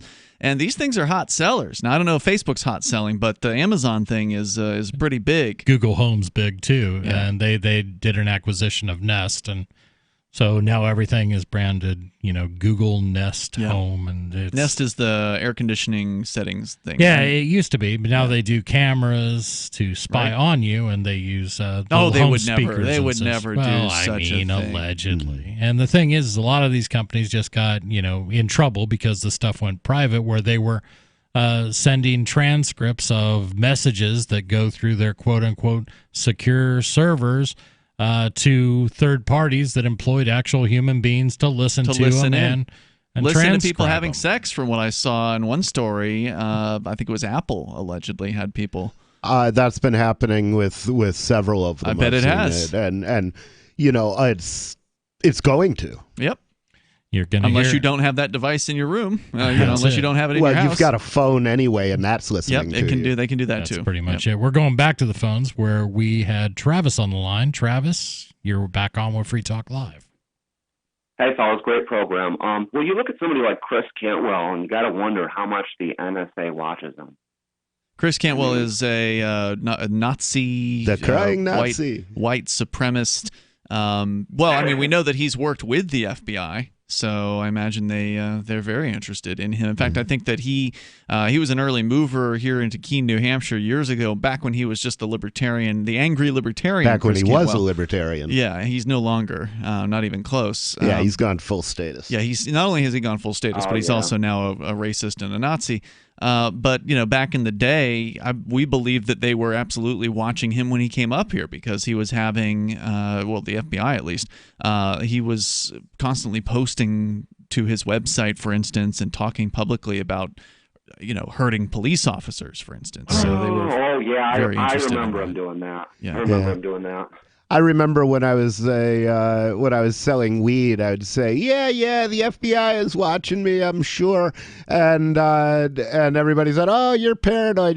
Then the FBI Joint Terrorism Task Force came and arrested me. So, you're not paranoid if they're really out to get you. Yeah, that's true. Travis, what else did you want to share about Bitcoin? You'd mentioned it's international, and obviously that's a huge thing for people to be able to send money around the world. Remittances are a tremendous industry for companies like MoneyGram and Western Union, and being able to cut those people out of the picture is a huge step forward for people all around the planet. Yeah, it's a tremendous innovation, honestly. And as I outline in my book, I say that in many ways Bitcoin outcompetes fiat currency. And in many ways, it's kind of competing currencies. And I believe that if Bitcoin was to, if millions of people were to put money into Bitcoin, then the fiat currency would actually decrease in value as the Bitcoin increased in value. And it would kind of you understand what I'm saying? I do. And that's where, that's what we hope for. We hope that some, Bitcoin or some cryptocurrency replaces the U.S. dollar. I'm tired of using something that is built to constantly lose purchasing power. That's what it does. Yeah, I mean, basically, Yeah, there's and- two ways to create hyperinflation. One is to cause supply to explode, and the other is to cause demand to collapse. So if people are shorting the dollar into cryptocurrencies and precious metals, then that's a real problem for the government. Hey, Travis, what's your book? Yeah. You mind if I plug it? He just asked you. I just asked you. Okay. It's Bitcoin, A Basic Explanation of Everything by Travis Batterson with a B. And you can find it on eBay. Very cool. Hey, thanks for the call tonight, Thanks, Travis. man. Appreciate it. Yeah, I mean, I want to see, and this is why I work for Bitcoin or cryptocurrency adoption. I want to see more regular people to begin to use it and to realize that it's not so difficult to use. It's relatively easy. It's not something that just criminals use. You can go to and here in Keene, New Hampshire, I can go to the dentist and get my teeth worked on and pay for that with Bitcoin. I have done that. I have too. I can get my car worked on. It's something that should become part of life, and because these people, either the government is devaluing your currency and stealing your money, or you are going through middlemen. And each one of those middlemen is always going to take a tiny slice. Now, that's what they do. That's how they make money. That's their business model. I'm saying you don't have to go with that business model. You can be your own bank. Mm-hmm. As scary as that is, but it's also rather enlightening. To the idea that you could actually control your own money. I know it's a crazy thought, isn't it? Mm-hmm. Quote, if you're building or launching these institutionally grade products, how sure are you that down the road regulators won't come in and shut it all down? Asked Bloomberg Digital's executive editor Joe Weisenthal, saying further, there's so much interest in this space, but is anyone thinking this through? Basically saying, hey, don't even create any sort of old money financial products based around Bitcoin because eventually the government's going to come and crack down. And, I can understand the concerns. I don't think that he's wrong to be legitimately concerned about that. Yeah, I mean, you can generalize that statement. Don't innovate because the government doesn't like that. Well put. Yeah, that's the idea. The idea that money is that one thing that we all use that could never stand a challenge by a new innovation. Everything else you can. Oh, they can't stand it. No, they hate it. Look at how the federal government is responding to Facebook's Libra. Just the proposal to have this thing out there. They are flipping out over this thing, and they don't know what to do. They really, they want to stop it. Yeah. But can they? They're just applying pressure, and other countries too. It's every country uses this idea of central banks and concentrations of power, and they all work together, and they are doing everything they can to put the brakes on Libra. Well, unfortunately, Libra's kind of crumbling anyway. Is it though? They had a conference over the weekend, and from what I read, and I didn't read a lot about it, but from what I read, Facebook came out with an announcement, or the Libra people or whoever, that they have like another 100+ more interested parties. So the news that was last week that PayPal and MasterCard and Visa had dropped out from their Facebook Libra alliance thing that they have, and obviously that was a big a hit. It was presented as though, this is the end of Libra. But now Libra is hitting back saying, we got another 100 people that want to give us, or another 100 companies that want to give us $10 million. Right. And the surprising thing about, Visa, MasterCard, and PayPal being involved in Libra isn't that they pulled out. It's that they put in the first place. Yeah. I never really, the only way they were going to stick with that would be if Libra was so castrated that it couldn't compete with what they were already doing, because they get a lot of rent for having licenses to operate in financial markets, and they don't want people to be able to operate without paying them rent. That's true. It's a good point. Got more on that story? Or? Well, there's just this guy and his opinions about Right. why people shouldn't create these old money financial things like these ETFs, which I don't even know what those things mean. I'm not an investor. ETF is an exchange-traded fund, so the simplest way to understand it is imagine you had a corporation that owned a certain amount of Bitcoin, and then you sold shares to the corporation. So you're indirectly holding Bitcoin without actually owning it. Seems like a terrible idea. The Winklevi have been trying to get that approved for years. Yeah, and they failed. 855 450 free. This is Free Talk Live. Hour 3's next. Yeah.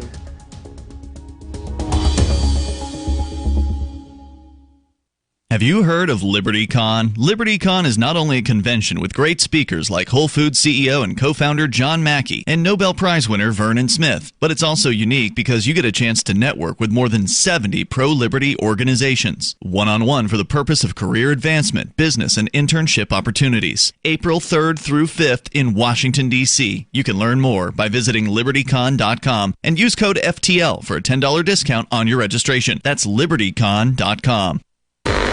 Warning, this is a privacy alert. You are being spied on right now as I speak by your phone. If you want this to stop, visit GoDarkBags.com and we'll show you how elite military units protect themselves and how you can too. GoDark Bags are lab tested and guaranteed for life. Visit GoDarkBags.com now and enter discount code FTL to save 15%. That's GoDarkBags.com. Discount code FTL. Your privacy depends on it. End transmission. The new 4th edition of Healing Our World, The Compassion of Libertarianism, will take your understanding of liberty to a deeper level and has over 1,300 updated references, new cartoons, and a foreword by Dr. Ron Paul. With discounts for multiple book purchases, the 4th edition of Healing Our World is a great gift for the liberals, pragmatists, environmentalists, and Christians in your life who think libertarianism is cold-hearted. Get yours today at healing.freetalklive.com and use promo code FTL for a $5 discount.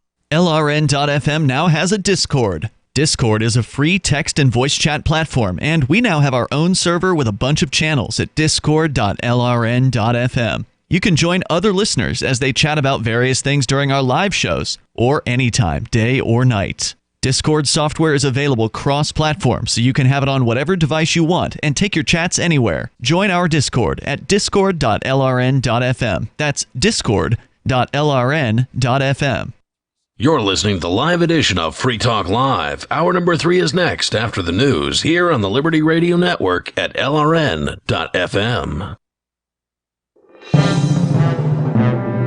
This is the Liberty Beat, your daily source for liberty news and activist updates. Produced in partnership with SNLS News and listeners like you.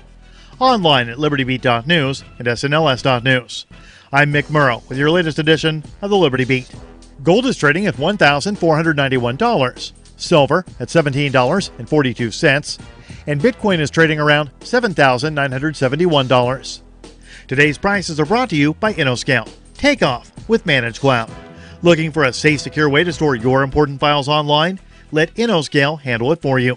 Their high-availability cloud servers are the perfect solution for clients needing one or more secure, scalable servers with built-in hardware failover protection. For details, see them online at innoscale.net. In the news, on Tuesday, the Berkeley City Council unanimously passed a ban on law enforcement use of facial recognition technology in the city. It's the 4th local government in the country to do so this year.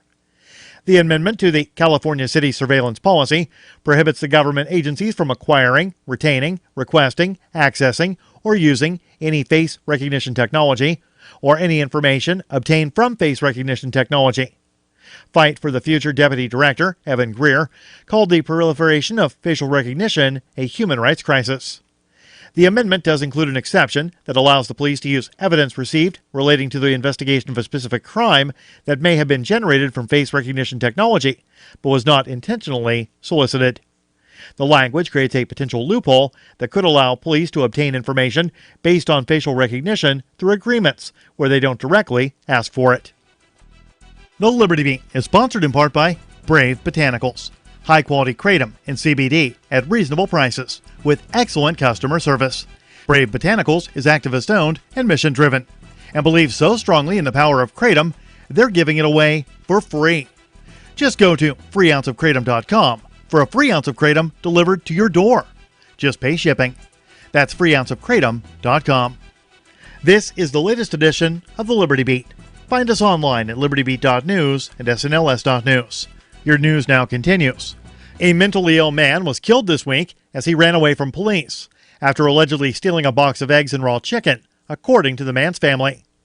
The Free Thought Project reports that early Monday morning, 31-year-old Christopher Whitfield was gunned down by an East Feliciana Parish Sheriff's deputy who has yet to be named. Whitfield was running from the Louisiana police when he was shot, according to his family. He'd allegedly run away from the gas station with a box of chicken and some eggs.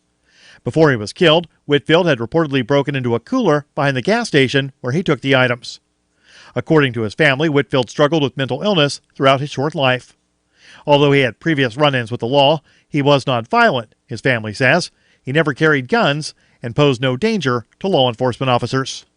The deputy who fired the shots has been placed on leave while the investigation is pending. It's not known whether it's paid or unpaid leave. At the halfway mark of President Donald Trump's first term, his administration has hired a lobbyist for every 14 political appointments made. That means a total of 281 lobbyists are now on board. That's according to a ProPublica and Columbia Journalism investigation. With a combination of weakened rules and loose enforcement easing the transition to government and back to K Street, Trump's swamp is anything but drained. The number of lobbyists who have served in government jobs is 4 times more than the Obama administration had 6 years into office. And former lobbyists serving Trump are often involved in regulating the industries they worked for. Even government watchdogs, who have long monitored the revolving door, say that its current scale is a major shift from previous administrations. The full extent of the lobbying industry's influence is hard to measure because federal agencies decline to share details of recusals granted to officials who disclose potential conflicts with their new government roles. Support for the Liberty Beat comes from the Conscious Resistance Network, featuring videos, news reports, and articles from a spiritual anarchist perspective. Experience the Conscious Resistance at theconsciousresistance.com. How would you like to have your business featured on the Liberty Beat? You can. Just send an email to libertybeat@snls.news for details. This is the Liberty Beat, produced in partnership with SNLS News and listeners like you. The Liberty Beat is online at libertybeat.news and snls.news. I'm Mick Murrow, reporting for the Liberty Beat, reminding you, spread liberty with a smile.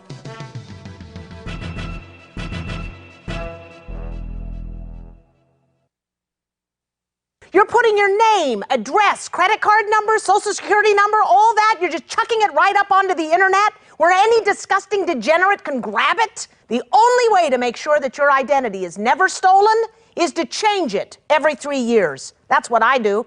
2 years ago, I was Ellen Foxcroft, attorney at law. 3 years before that, I was Trish Homingwood, patient at the Austin State Psychiatric Hospital. And 3 years before that, I was Regina Dupree, lead singer of the soul group Derriere. And you know what? None of my identities has ever been stolen. So to make sure that your personal information stays safe, you gotta follow some simple steps. First, you're gonna need new pieces of identification, right? But don't worry, old Shelby knows a guy up in Detroit, can fix these up pronto, real cheap. Next, you're gonna have to fake your own death. But all that takes is a mold of your teeth, a corpse, and a $500 used car for setting on fire. This is the Onion News Network.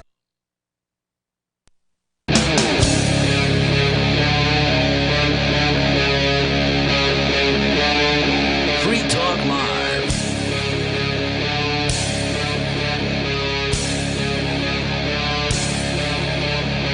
This is Free Talk Live. 855-450-FREE. That's our toll-free number. That's 855-450-3733. Hour number 3. We do this every night. 3 hours of live radio where we want to hear from you. We want to know what's important to you. You don't have to talk about what we're talking about. We've been all over the place. We've talked about this huge bust of a kiddie porn website. We've talked a lot about cryptocurrencies and privacy. And we are going to tell you about how Elon Musk, smoking weed with Joe Rogan, ended up costing taxpayers $5 million. Okay, first off, these things don't cost taxpayers money. They cost the government money. The money has already been stolen from the taxpayers. They don't have it anymore. That's one way of looking at it. Another way of looking at it is saying, that's my damn money. And you guys stole it. I still claim possession of it. Yeah, well, you can claim possession of it, but you don't have possession of it, so your claim is nonsense. Yeah, their answer is going to be, yeah. What you going to do about it? Which is why people are getting frustrated. Are they? I think a lot of people are frustrated. Half the people are frustrated because, billionaires are obviously not paying their fair share. Oh, well, screw that. What's fair about taxes? I'm being facetious. But that's the tack that some people take. We're going to go to Discord, where we've got Gene, the Christian anarchist, on the phone. Gene, you're on Free Talk Live. What's on your mind? Alexa, are you connected to the CIA? Now everybody's room is, they've got Alexa answering them right now. Not me. Okay, so I called about Bitcoin because, I used to do programming like 25 years ago, and I maintain our computer systems and our network and stuff, but I haven't really done any kind of serious programming in over 25 years. So I'm out of the loop. I don't understand exactly how crypto coins work, but they have to have some kind of a communication protocol that they're using. Now, what would stop the government from interrupting that communication protocol, at least within the borders of this country? I don't think they could do it worldwide. A VPN. If you're both connected to VPNs with their outlet in Switzerland, then it's nothing's happening in this country. But Gene, don't they block VPNs in China? Like, you've been to China a few times. Don't they have ways of detecting people? That's one of the things I've been concerned about, is because when I do go to China, it is getting difficult to block, to get outside internet connections. But they can't block every VPN. What they do is they block known VPNs. Like, I have a VPN that goes directly to my modem at the office. So I can always connect to that VPN when I'm in China, because China hasn't blocked my IP address. Right. They don't know that my IP address is a VPN server only for me. I can connect to it at any time. But some of the commercial VPN things are getting difficult because they got a big spreadsheet of all the known VPN IP addresses, and they simply block your connection to that IP address. Sure. I think what this means is people are going to innovate. The more governments crack down on privacy, on security, then people will come up with ways around it. Well, you had what do you think? Well, you had said earlier that you would hope that people start valuing privacy, and maybe there will be something that triggers a greater interest in privacy at some point in the future. It doesn't seem like that's the case today. It seems like the opposite is the case, where people have been convinced to give up their privacy in return for convenience. And it's an attractive package, getting all kinds of wonderful services in return for just having no privacy whatsoever. Right. That's the state that we find ourselves in today. However, there is still enough interest in privacy to drive research and development, as we've seen with the various different crypto coins like Monero and the others out there, and the Mimblewimble coins. So at the very least, there's enough of a market demand for privacy to where we have some pretty decent tools for those who do wish to seek that. I just don't see it being heavily market demanded at any time soon. So I do still have a technical curiosity about what protocol the Bitcoin uses, and I think nobody knows. Well, nobody knows, and but it's not something that can be very quickly. It's not a general conversation. I would suggest checking out Mastering Bitcoin.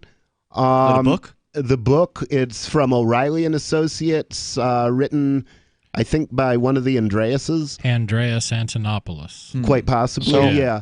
So it's not TPI. It is. It runs over TCP/IP, but then there's a wire protocol on top of that.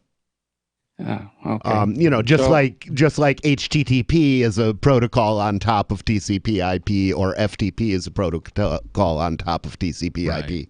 Bitcoin will use ports. Oh, well, that's part of the Yeah, TCP/IP on protocol. TCP/IP. But, like I said, I mean, maybe it'll be the other way around. Maybe innovation will, we don't know which cryptocurrency is going to be the winner. Is it going to be Bitcoin? No, Is we it going don't. to be Bitcoin Cash? It could be any of them. It could be something we haven't There's seen not going to yet. be Right. a winner. That's absurd. Well, it could there's gonna be somebody who's on top. Somebody is going to be on top. Somebody is going to have the bulk of the market. To me, that's as strange as saying there's going to be one bank on top and all other banks There will is be one bank on subservient. top. Yeah, but it takes guns to keep it that way. If the Federal Reserve is on top, because if you compete with I'm not them, talking they'll about kill central you. banks. I'm talking about their member banks, if you will. Bank of America, I believe, has more branches than any other. You can also measure them based on the number of Yeah, but assets. that doesn't make them the winner, because there's a lot of other places you can There are bank. other options, but there's always going to be a king of the hill. There's always Right. going to be a number one at fill in the blank. Sure, there can be the okay. Bitcoin's the there's number a one big crypto by difference- market cap. There's a big difference between having the biggest market cap and having a monopoly. I wasn't saying that would be a monopoly. If Mine's one, bigger than yours. Huh? Mine's bigger than yours. Nobody here was saying there's going to be a monopoly. Yeah. In the same way that there's a top car manufacturer, there's going to be a top crypto. And it's going to change. Sure, and that'll go back and forth. So there's no single winner. There's just who's doing better this year. Right. So what I hope is whichever coin is ended up on top, I hope they build in privacy. I hope that becomes an option or more or less a feature of all top cryptocurrencies, so that they're all competing on that level. And then when people just do their stuff, it will already be there. That and would be here cool. we have it. Chris has finally abandoned Bitcoin maximalism. He's not a maximalist. I love Isn't he? No. You're the one who told me he was. I didn't say that. Okay. Are you a maximalist, Chris? The me word get it. Back maximalist to came protocol. out after I was involved in Bitcoin, so I don't know. He'll take any crypto, almost any crypto. I will. in his business. I'll accept any Okay. crypto. What I do is almost any crypto I will then convert into Bitcoin. Okay, that may be a maximalist. That's maximalisty. Yeah. Okay, so back to protocols. There was Well, wait, before you do that, Gene, I got to call out Chris here, because if on one hand you're saying you want to see a privacy coin rise to the top, but then on the other hand your actions are to convert every privacy coin you receive to Bitcoin, you're part of the problem. Yeah, I mean, that is if true. you And I want do have privacy coins to do Monero. well, you should be converting everything to Monero and Hush and the other. Is it Hush? The Hush one is that one of them. Duke is working on. Hush Mail he's working on. It's a Hush Mail. messaging protocol built on Zcash. But it has a crypto. The idea, I want to see Bitcoin implement some more of these privacy features. Well, And they're not there are- implementing much of anything. No, they're not. You can't bolt privacy onto a non-private coin. I don't think that's a realistic. They probably could. Yeah, it's but they don't seem to be interested in that. Not today, and I hope they do. I want to see that. Not today. I'm sorry, Gene. We're gonna. If you want to hang on, we can get back to you here in just a moment. More with Gene, okay. the Christian anarchist, calling us from wherever it is he's calling us from. So But stand by. Yeah, we are talking Bitcoin, and I guess we'll probably keep talking cryptocurrencies. 855-450 free. Have you taken the step into cryptocurrencies, or are you just confused by it? We hope we can illuminate some of your confusion. 855-450 free. This is Free Talk Live. Does your dog itch, scratch, stink, or shed like crazy? Come to Dynavite for help. Order a 90-day supply of Dynavite. Pick up 2 bottles of Lico Chops, get the 3rd bottle free. New improved Lico Chops with omega-6, omega-3, vitamin E, and now 6 extra direct-fed microbials. Even better for the digestive tract and immune system. And dogs love it. Try Lico Chops. Buy 2, get 1 free. This is Henry Lukasevic for Dynavite. DINOVITE.com. Bitcoin.com has launched a trading platform at local.bitcoin.com, allowing you to buy or sell Bitcoin Cash via dozens of payment methods like PayPal, Venmo, bank deposit, remittances, or meeting in person with cash. There are no ID requirements to sign up for and use the site, and all communications between buyers and sellers are encrypted. Finally, a global trading platform that respects your privacy. Visit local.bitcoin.com to get started trading Bitcoin Cash.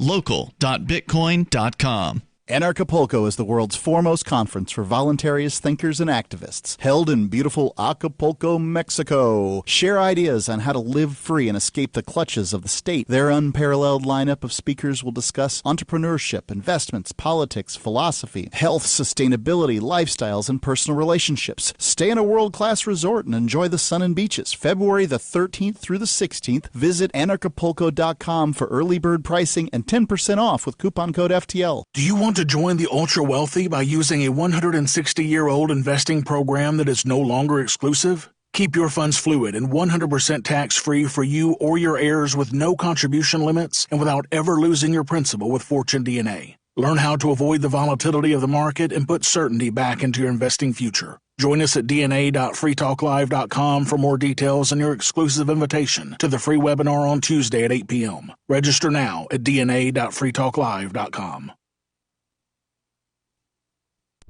Is spreading the message of liberty, cryptocurrency, and peace around the globe worth $2 per month to you? As you may already know, in addition to our internet feed, LRN.FM broadcasts on free-to-air satellite across North and Central America, as well as Sub-Saharan Africa. And we've been available on satellite for free 24/7 since 2010.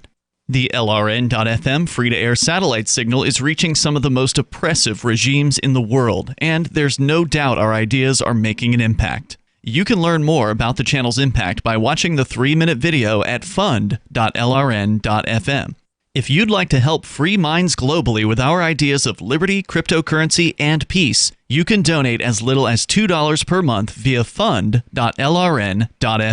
You can help us continue and expand our satellite broadcast to multiple continents. Visit fund.lrn.fm today, and thank you for your help. Don't forget to share the link on social media. That's fund.lrn.fm.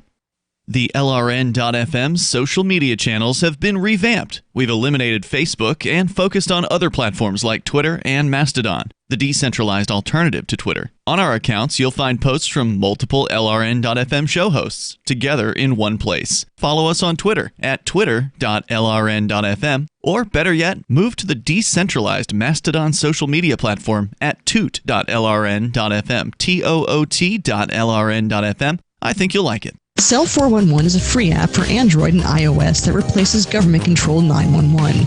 Cell 411 allows you to preset a group of friends or private organizations to show up at any emergency. Cell 411 is a nightmare for the state because it proves their so-called services aren't needed. Cell 411 has had thousands of installs, and of course it's covered by the BIPCOT no government license. Cell 411 because your friends won't shoot you when you're in trouble. Without the government, who would build the emergency services? You and Cell 411. Get it today at getcell411.com.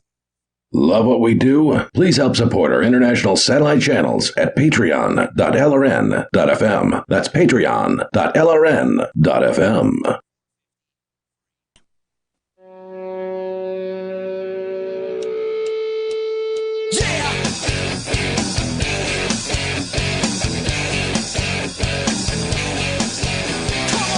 This is Free Talk Live. 855-450-FREE. That's our toll-free number. 855-450-3733. That's the number to call to get on the air and tell us what's on your mind. But first, I wanted to tell you about Fortune DNA. Would you like to learn how the ultra-wealthy take their retirement accounts and make them legally 100% tax-free, have your money liquid, and invest in literally anything you want to, completely tax-free with the blessing of the IRS? And no, it's not our Roth. Visit dna.freetalklive.com for your exclusive invitation to the free webinar on Tuesday, October 22nd at 8 p.m. With Fortune DNA, you can invest in anything you want to, 100% tax-free for you and your heirs, and use the money before you're 59 and a half without ever losing your principal. Avoid the volatility of the market, put certainty back in your investing future, and keep full access to your money with Fortune DNA, the #1 asset protection and tax strategy firm in the country. Join the ultra wealthy by using a 160-year-old investing program that is no longer exclusive. Visit dna.freetalklive.com for more details and your exclusive invitation to the free webinar on Tuesday, October 22nd at 8 p.m. That's dna.freetalklive.com. So we have been talking cryptocurrency. That seems to be the question. The other question is Chris a maximalist? Am I so caught up in Bitcoin that I disregard all other cryptocurrencies? The jury seems out. Rich is kinda. Okay, I got a kinda. I probably like an 80% maximalist. So yeah, I mean, what's the so you'd say 80% of your portfolio is Bitcoin, BTC? I will not talk about my portfolio or its distribution or whether I even have a portfolio. Okay. Well, I have a portfolio, and it's about 1/3 of it is in dollar stable coins, and the rest of it is split up between 5 cryptocurrencies in equal amounts. Okay. Yeah, it's to me those are personal questions. I wouldn't ask you any detail about that. I do like Bitcoin. I'm in the minority here in Keene, New Hampshire, because a lot of people and a lot of good effort has been put in by a lot of folks to spread the word of Bitcoin Cash, and I think that's fine. It's just it doesn't do it for me, and that's all right too. I mean, people have different preferences in what they do. Some people like high transaction fees. Some people like low transaction fees. Well, and some people don't mind paying a 16-cent transaction fee, which I did today. I mean, so Bitcoin's fees can vary wildly. This is true. And they can be really high and they can be really low. But there are other features of Bitcoin that I like, and for those reasons, I do tend to gravitate towards Bitcoin. You're struck by them? Are you struck by lightning? Struck by lightning. I'm probably the only one in the studio who has ever used the Lightning Network. Lightning is a Bitcoin thing they're working on that isn't quite ready yet, from what I understand. Yeah, it is very cutting edge, and it's usually about... We call that the bleeding edge. That would be an accurate definition. We're going to go back to Gene, the Christian anarchist. Gene, you're on Free Talk Live. You still with us? Yeah, back to protocols. And the reason that I thought about protocols is because I've been watching these MaidSafe people for over 10 years. I'm sure you're familiar with MaidSafe and the Safe Network, but they use... their whole idea is to build a new internet based on the structure and backbone of the existing internet. I believe they're using HTTP protocol for their entire thing to operate on. So if it can't be shut down unless they shut down HTTP, which would basically shut down the entire internet. And what it is it's decentralized, like all of these other things that are so great, and it's encrypted. And it has its own crypto coin built into it, and it can you can run apps on it and do all kinds of things on it. But the problem with it is, like I say, I've been watching them 10 years, and I've been waiting for these guys to actually develop. They don't actually have anything, do they? Is it even available? Yes, I've downloaded and used their beta stuff. Okay, but it's not very. There's not much you can do with it because there aren't a lot of apps that'll run on it. But it is there. And I'm just waiting for them to finish something, because it's been over 10 years I've been watching these guys. Wow. And they still haven't put anything out. I was really hoping that by now we would have something like this available, that you could basically have 100% anonymity. You could do trading, you could do communications, you could watch videos. And the neat thing about their network is that you can store things in the cloud, and it's encrypted and split up amongst all the other servers out there. And when you want it, you just extract it all back, and you have the keys to decrypt it. And you also share a portion of your storage for the network. And everybody shares basically a portion of their hard drive. And the nice thing about that is, if you've got random content that's posted on your PC, then and being served from your PC, then basically the government can't distinguish between things that are being sent to your PC because you're caching and serving them, and things that are being sent to your PC because that's what you're actually looking at.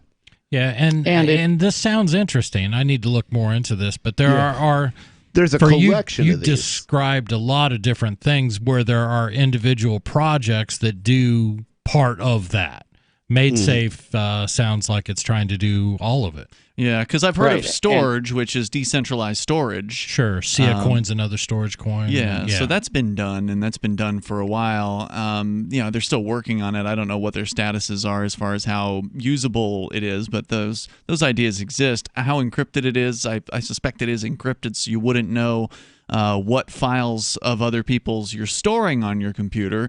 So if there's illegal things in those files, you would have plausible deniability about that, in theory, at least. The way their system works is that whatever you store into the cloud, which is partially contained on your hard drive, is split up into multiple, like a billion pieces. Right. And those billion pieces go to different areas, and they're backed up. They're not just one copy. There'll be like 3 copies all over, and somehow they have the ability to bring all those bits and pieces back and present your video or whatever. So if like, for instance, the government came in and stole your computer from you, the data's not on your computer, so it doesn't matter. In fact, you get another computer and you set up your keys, you can get all of your data back instantly. Right. Yeah, it's an interesting idea, and I hope this becomes. This is what I hope. I hope these ideas become important to people. I hope YouTube keeps being as offensive as they are about content creators and decide they want to be everybody's morality, because that will drive the need for these types of coins. Gene, thanks for the call. The question becomes, will they be easy enough for regular everyday people to use? I certainly hope that's the case. 855-450-FREE. This is Free Talk Live. Do you have a crypto wealth advisor or coach? If so, has your cryptocurrency advisor been investing in technology stocks for over 20 years? Have they left the corporate world and retired? Or are they still trying to make a weekly paycheck? Have they produced 6-figure results for their customers in the past 30 days? And very importantly, are they a member of the Digital Currency Council? Seth Maniscalco is the founder of Crypto Wealth Coach and CryptoWealthCoach.com. Seth invested in his first Roth IRA at 19 years old while living abroad, and has been investing in Wall Street and technology for over 20 years. With experience in all the money markets. By comparison, so many of these so-called crypto gurus have barely been alive for 20 years. Seth has not only experienced personal success from his own investments in crypto, he has also helped his clients earn 6- and 7-figure incomes, including helping investors make over $750,000 in EOS in 90 days and 1,225% in only 5.5 months with Chainlink. Seth has help for the small do-it-yourself guy on up to crypto whales. Increase your wealth. Visit CryptoWealthCoach.com. Hi, I'm Derek J. To me, an activist's calling is to actively work to advance a cause. The cause for which I work is personal freedom. I believe my life is best when I engage in voluntary interactions and self-government. I reject the idea that anyone else has a higher claim to my life or my body than I do. I see people who call themselves the government as a threat to my personal freedom. I realize you may feel differently, but my relationship with the people who call themselves the government is completely involuntary. If Starbucks used some of its money to drop bombs, I wouldn't shop there. So why would I support the American empire? The empire does not require my consent. Derek J's Victimless Crime Spree. Watch it for free and order the Director's Cut DVD at victimlesscrimespree.com. That's victimlesscrimespree.com. Are you a cryptocurrency advocate? The Crypto Tip is the ideal outreach tool to help new people discover cryptocurrency. It's a printable business card-sized tip that you can give to service providers, preferably in addition to a good cash tip. When the server scans the QR code, it'll bring up an explanation of cryptocurrency, how to install a wallet, and allow them to claim the tip. If they don't claim the crypto, you get your tip refunded to you after a time period you specify. Plus, if they do claim the tip, you get an email alert. Create as many tips as you want at cryptotip.org. That's cryptotip.org.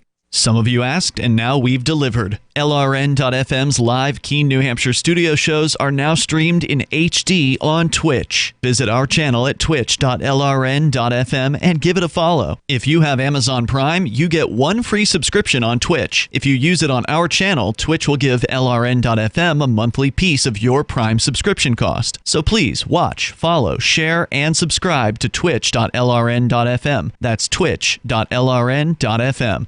This is a special alert for business owners, consultants, coaches, folks planning retirement, entrepreneurs, and anyone who is saving and investing to build a financial future. You are likely aware that financial privacy for most people has recently died a miserable death. And let's face it, without privacy, there really is no security, is there? Bankrupt governments and banks on the verge of collapse are perhaps the biggest threat to your financial future today. The Lighthouse Law Club recognizes this and has been working diligently to provide safe, secure, and productive tools to ensure your privacy, your financial security, and your future financial well-being, despite the catastrophes which many people fear are looming ahead of us. Find out more with a variety of free videos on the YouTube channel for Lighthouse Law Club. Just search YouTube for Lighthouse Law Club and secure your future today. Now you can follow LRN.FM on the decentralized Mastodon social media platform at toot.lrn.fm, toot.lrn.fm.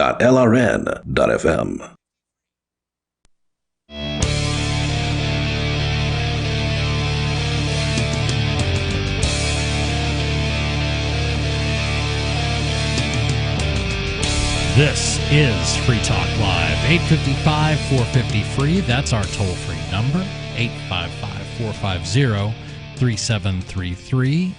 You can also hit us up on Discord. Discord is a very cool app. You can find out more at discord.com.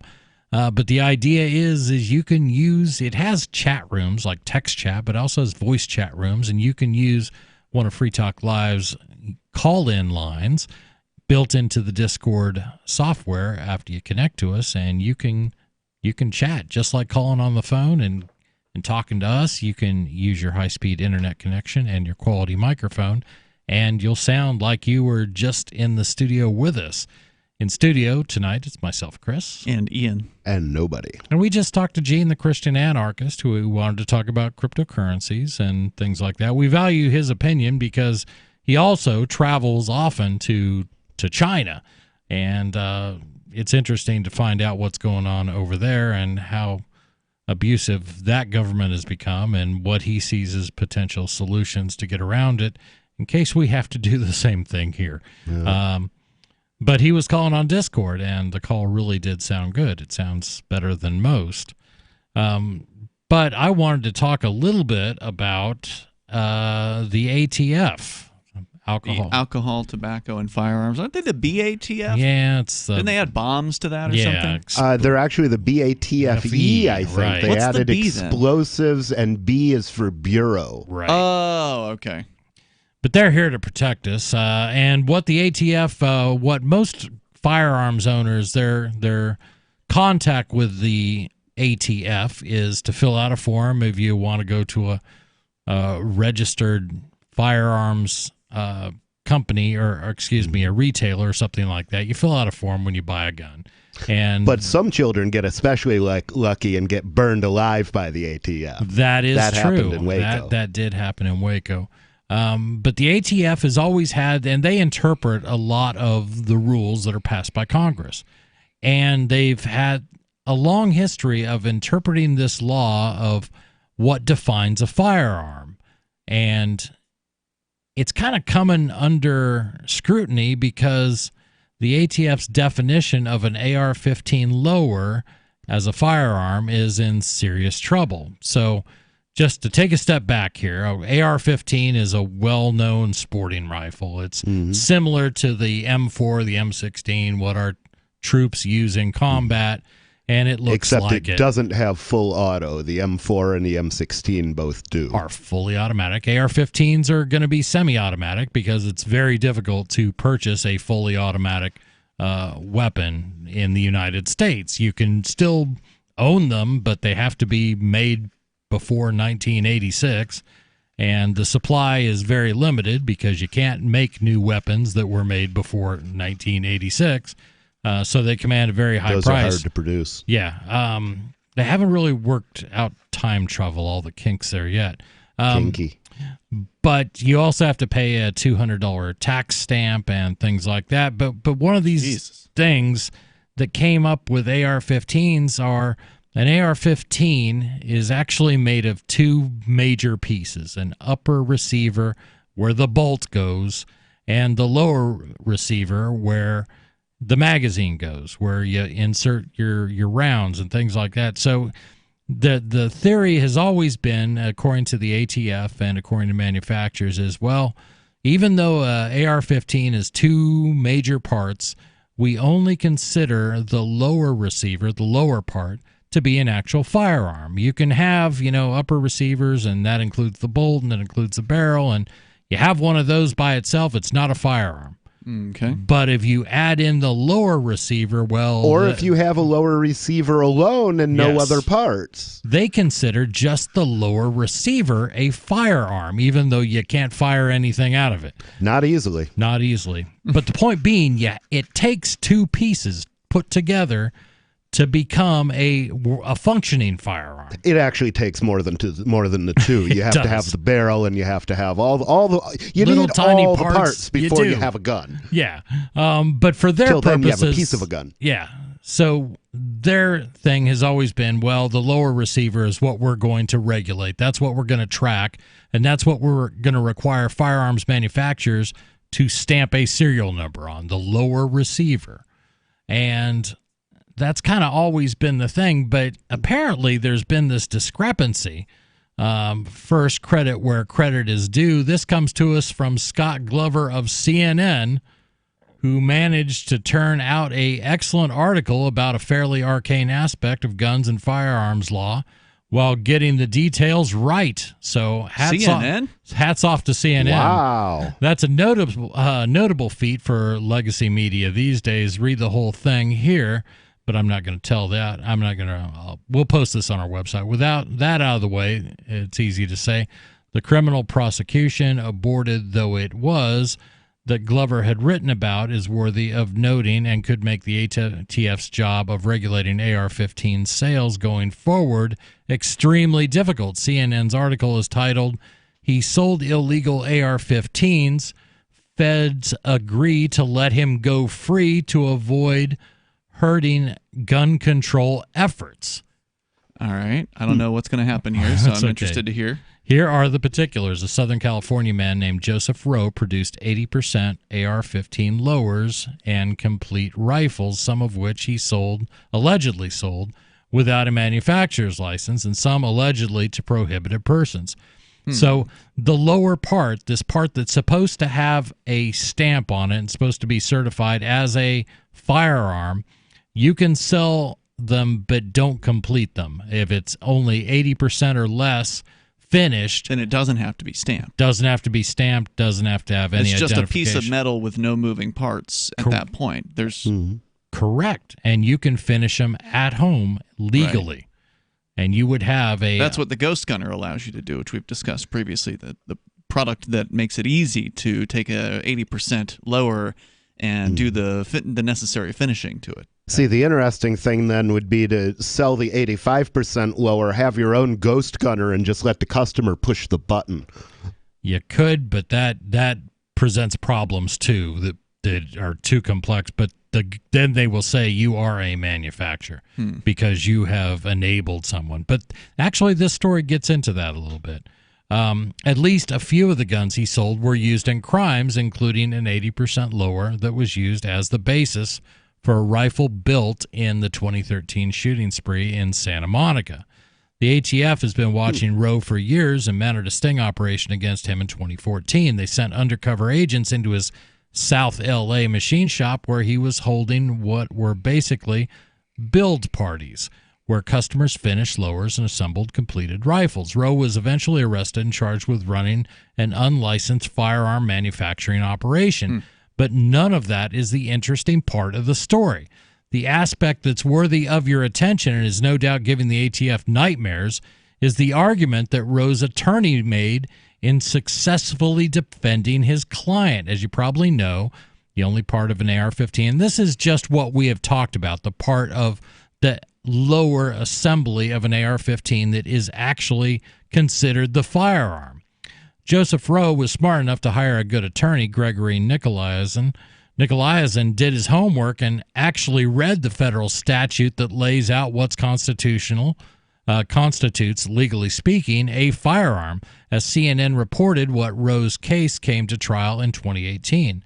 Nicolaisen argued that the definition of a receiver under the relevant federal code differed in various ways from the AR-15 component Rob was accused of manufacturing. Under the U.S. Code of Federal Regulations, a firearms frame or receiver is defined as, quote, the part of a firearm that provides housing for the hammer, bolt, or breech block and firing pin, and which is usually threaded at its forward portion to receive the barrel, unquote. In other words, the federal law doesn't accurately describe an AR-15. In other words, this law would be non-applicable if anybody challenged it. And they did. And they did. 855-450-FREE. This is Free Talk Live.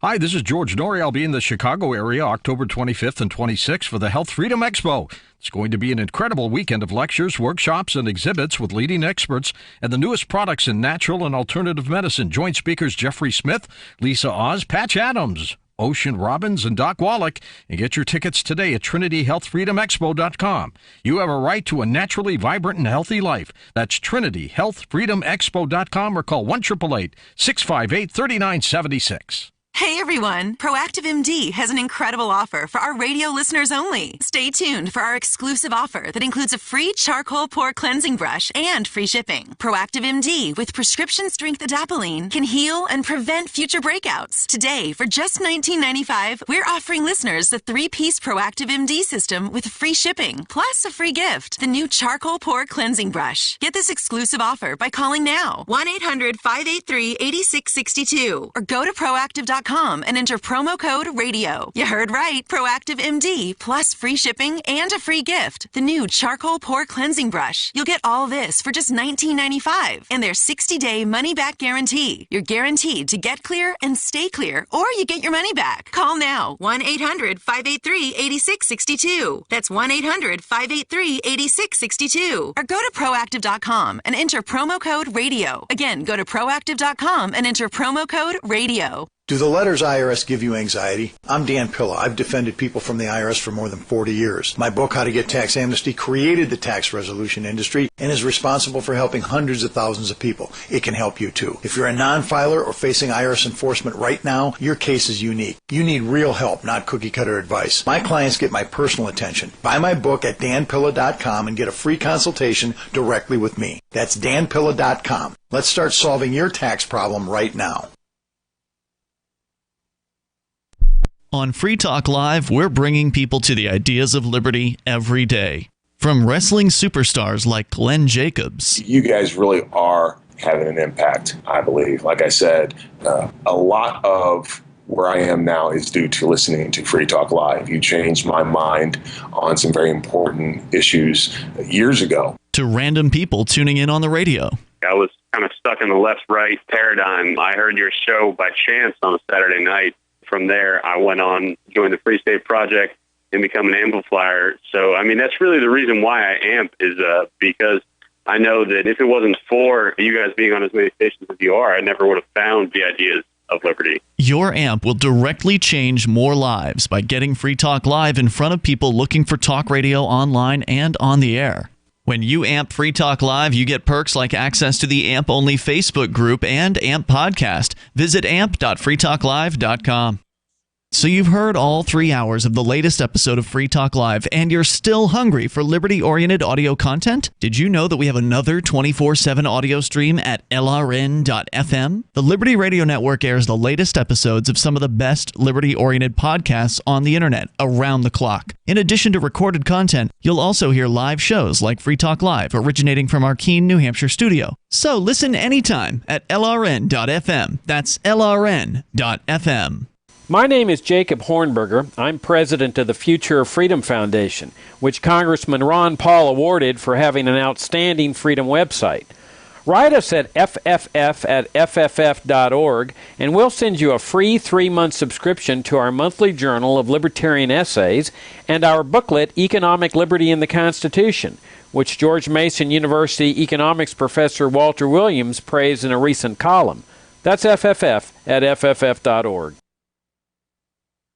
This is the Liberty Radio Network, broadcasting the latest liberty-oriented audio content 24 hours a day at LRN.FM.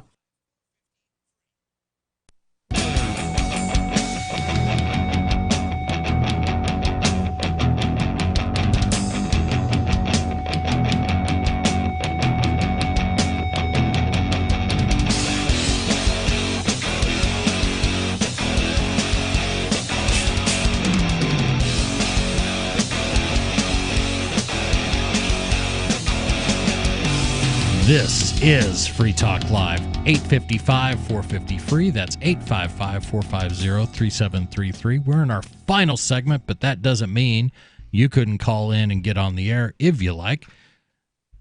We are talking, it's a little bit arcane, but legal definitions. Legal definitions, and I'm sorry, the government came up with it in the first place for an AR-15 and for all firearms. It has to do with how they track them and how they say they have to track them because that's important to them, not to me. Well, because look at how they're tracking, caught all these criminals from, oh, wait, no, the guy in Vegas, he shot up a bunch of people, all the people at the schools, they weren't caught in advance. So not really sure what all the tracking's doing exactly. Not really doing any. But if you track harder, then that'll solve it. If you get more intrusive into people's lives and what tools they happen to buy, because a gun is a tool.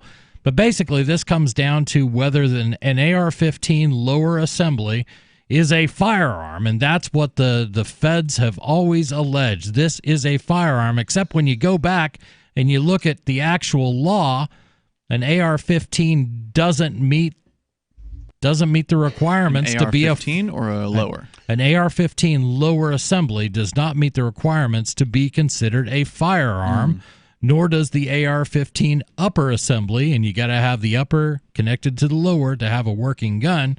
Neither of these pieces do. So they had to drop the charges on this guy, right? They didn't want to drop the charges. They ended up because but the other did thing drop the charges.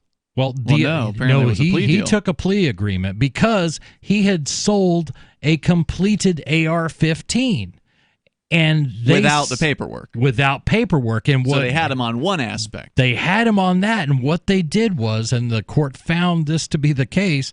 Tell you what, if you plead guilty to this charge of selling a completed firearm without a license, we'll just drop everything else. So this case, and that's a felony. This case will not make it into any legal books. I mean, that's the idea. They squashed the case. Did he plead to a felony or a misdemeanor? I don't know what the actual charge would be for selling a completed firearm. They found he was guilty of selling completed firearms without a license, although it doesn't say right there whether that's a felony or not.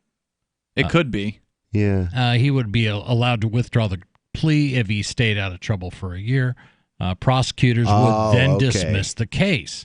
So this is actually much better than a plea agreement. It's more of almost a dismissal in the future kind of thing. There's a word for it. I can't remember what it is. If he did this and he stayed out of jail, prosecutors would then dismiss the case. If Roe abides with the deal, he will have no criminal conviction and serve no time behind bars.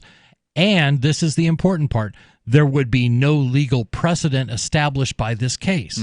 They couldn't use it in the future. Sources familiar but now with the that agreement. the cat's out of the bag, any attorney can make the same argument. Well, so they're until they just change buying time. Well, until they change the definition. I mean, all Right. this case only turned on the issue of what the law said about what defines a gun or a receiver or whatever, and so all they got to do is just change the wording. Right. Now, that's going to be interesting because you really have a Congress divided. And there was a recent story that said no single topic divides America more. If you look at the election results, was the results of, if you looked at it under the terms of who supports gun control and who doesn't, that seems to be the most divisive election deciding issue out there. Well, nobody else is asking me to put a noose around my neck and stand on a trap door. Right. That's the only issue where that's going on. This is where we can all hope for more gridlock, and that's what I want to see. I love gridlock. I think it's the best tradition we possibly have. Yeah, but I mean, do you really have gridlock? I mean, Trump has not been friendly towards gun owners, right? Other than banning bump stocks, which aren't even firearms, but now they're magically made into machine guns. And yes, didn't, he hasn't. Suppressors as well? Didn't he do something with suppressors? He said he doesn't like them. And he hasn't taken any action yet. Oh, okay. I thought there had been some action on suppressors. Yeah. That's good. Yeah.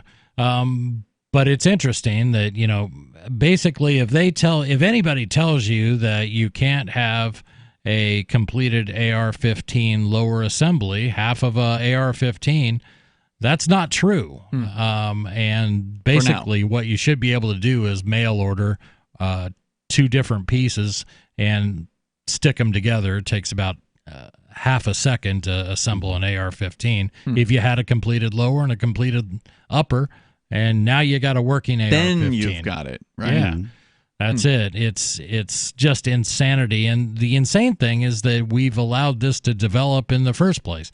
Somebody voted to make these definitions. Somebody elected those politicians that they trusted so much that they would do the right thing to put this insanity together. And all it did was take away people's right to easily acquire a firearm. You shouldn't have to jump through hoops. You should be able to order it from the Sears Roebuck catalog like we used to be able to do. But the good old days. Right. But now we rely on Washington for so much. Some people do. They believe they will keep us safe, even though they have no history of actually doing that. I'm going to go to the phones where I've got Dave in New Mexico. David, you're on Free Talk Live. What's on your mind?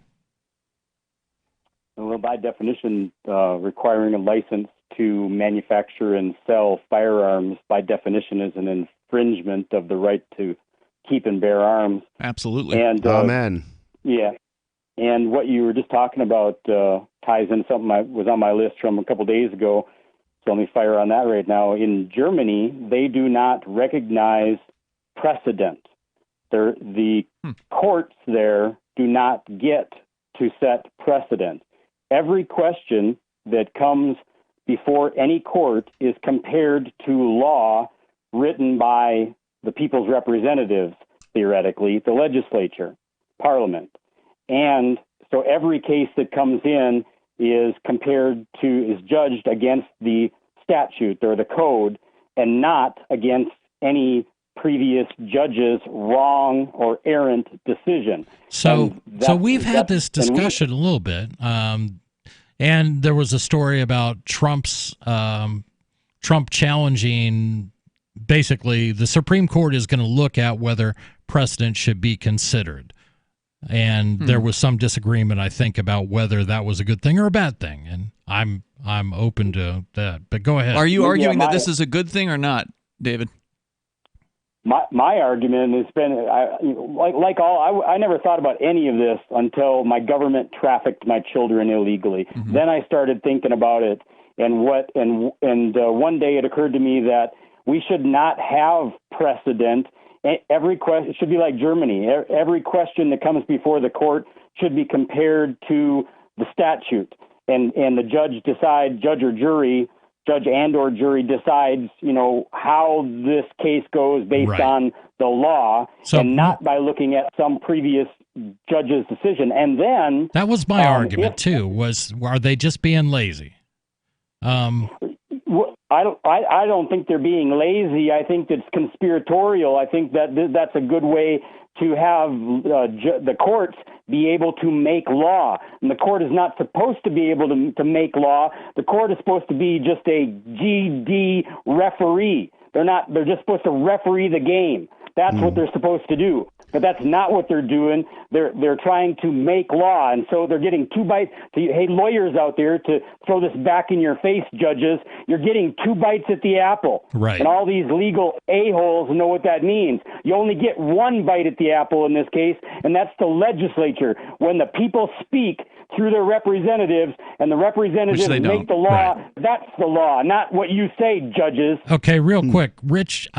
Nobody. I think you came up with an argument for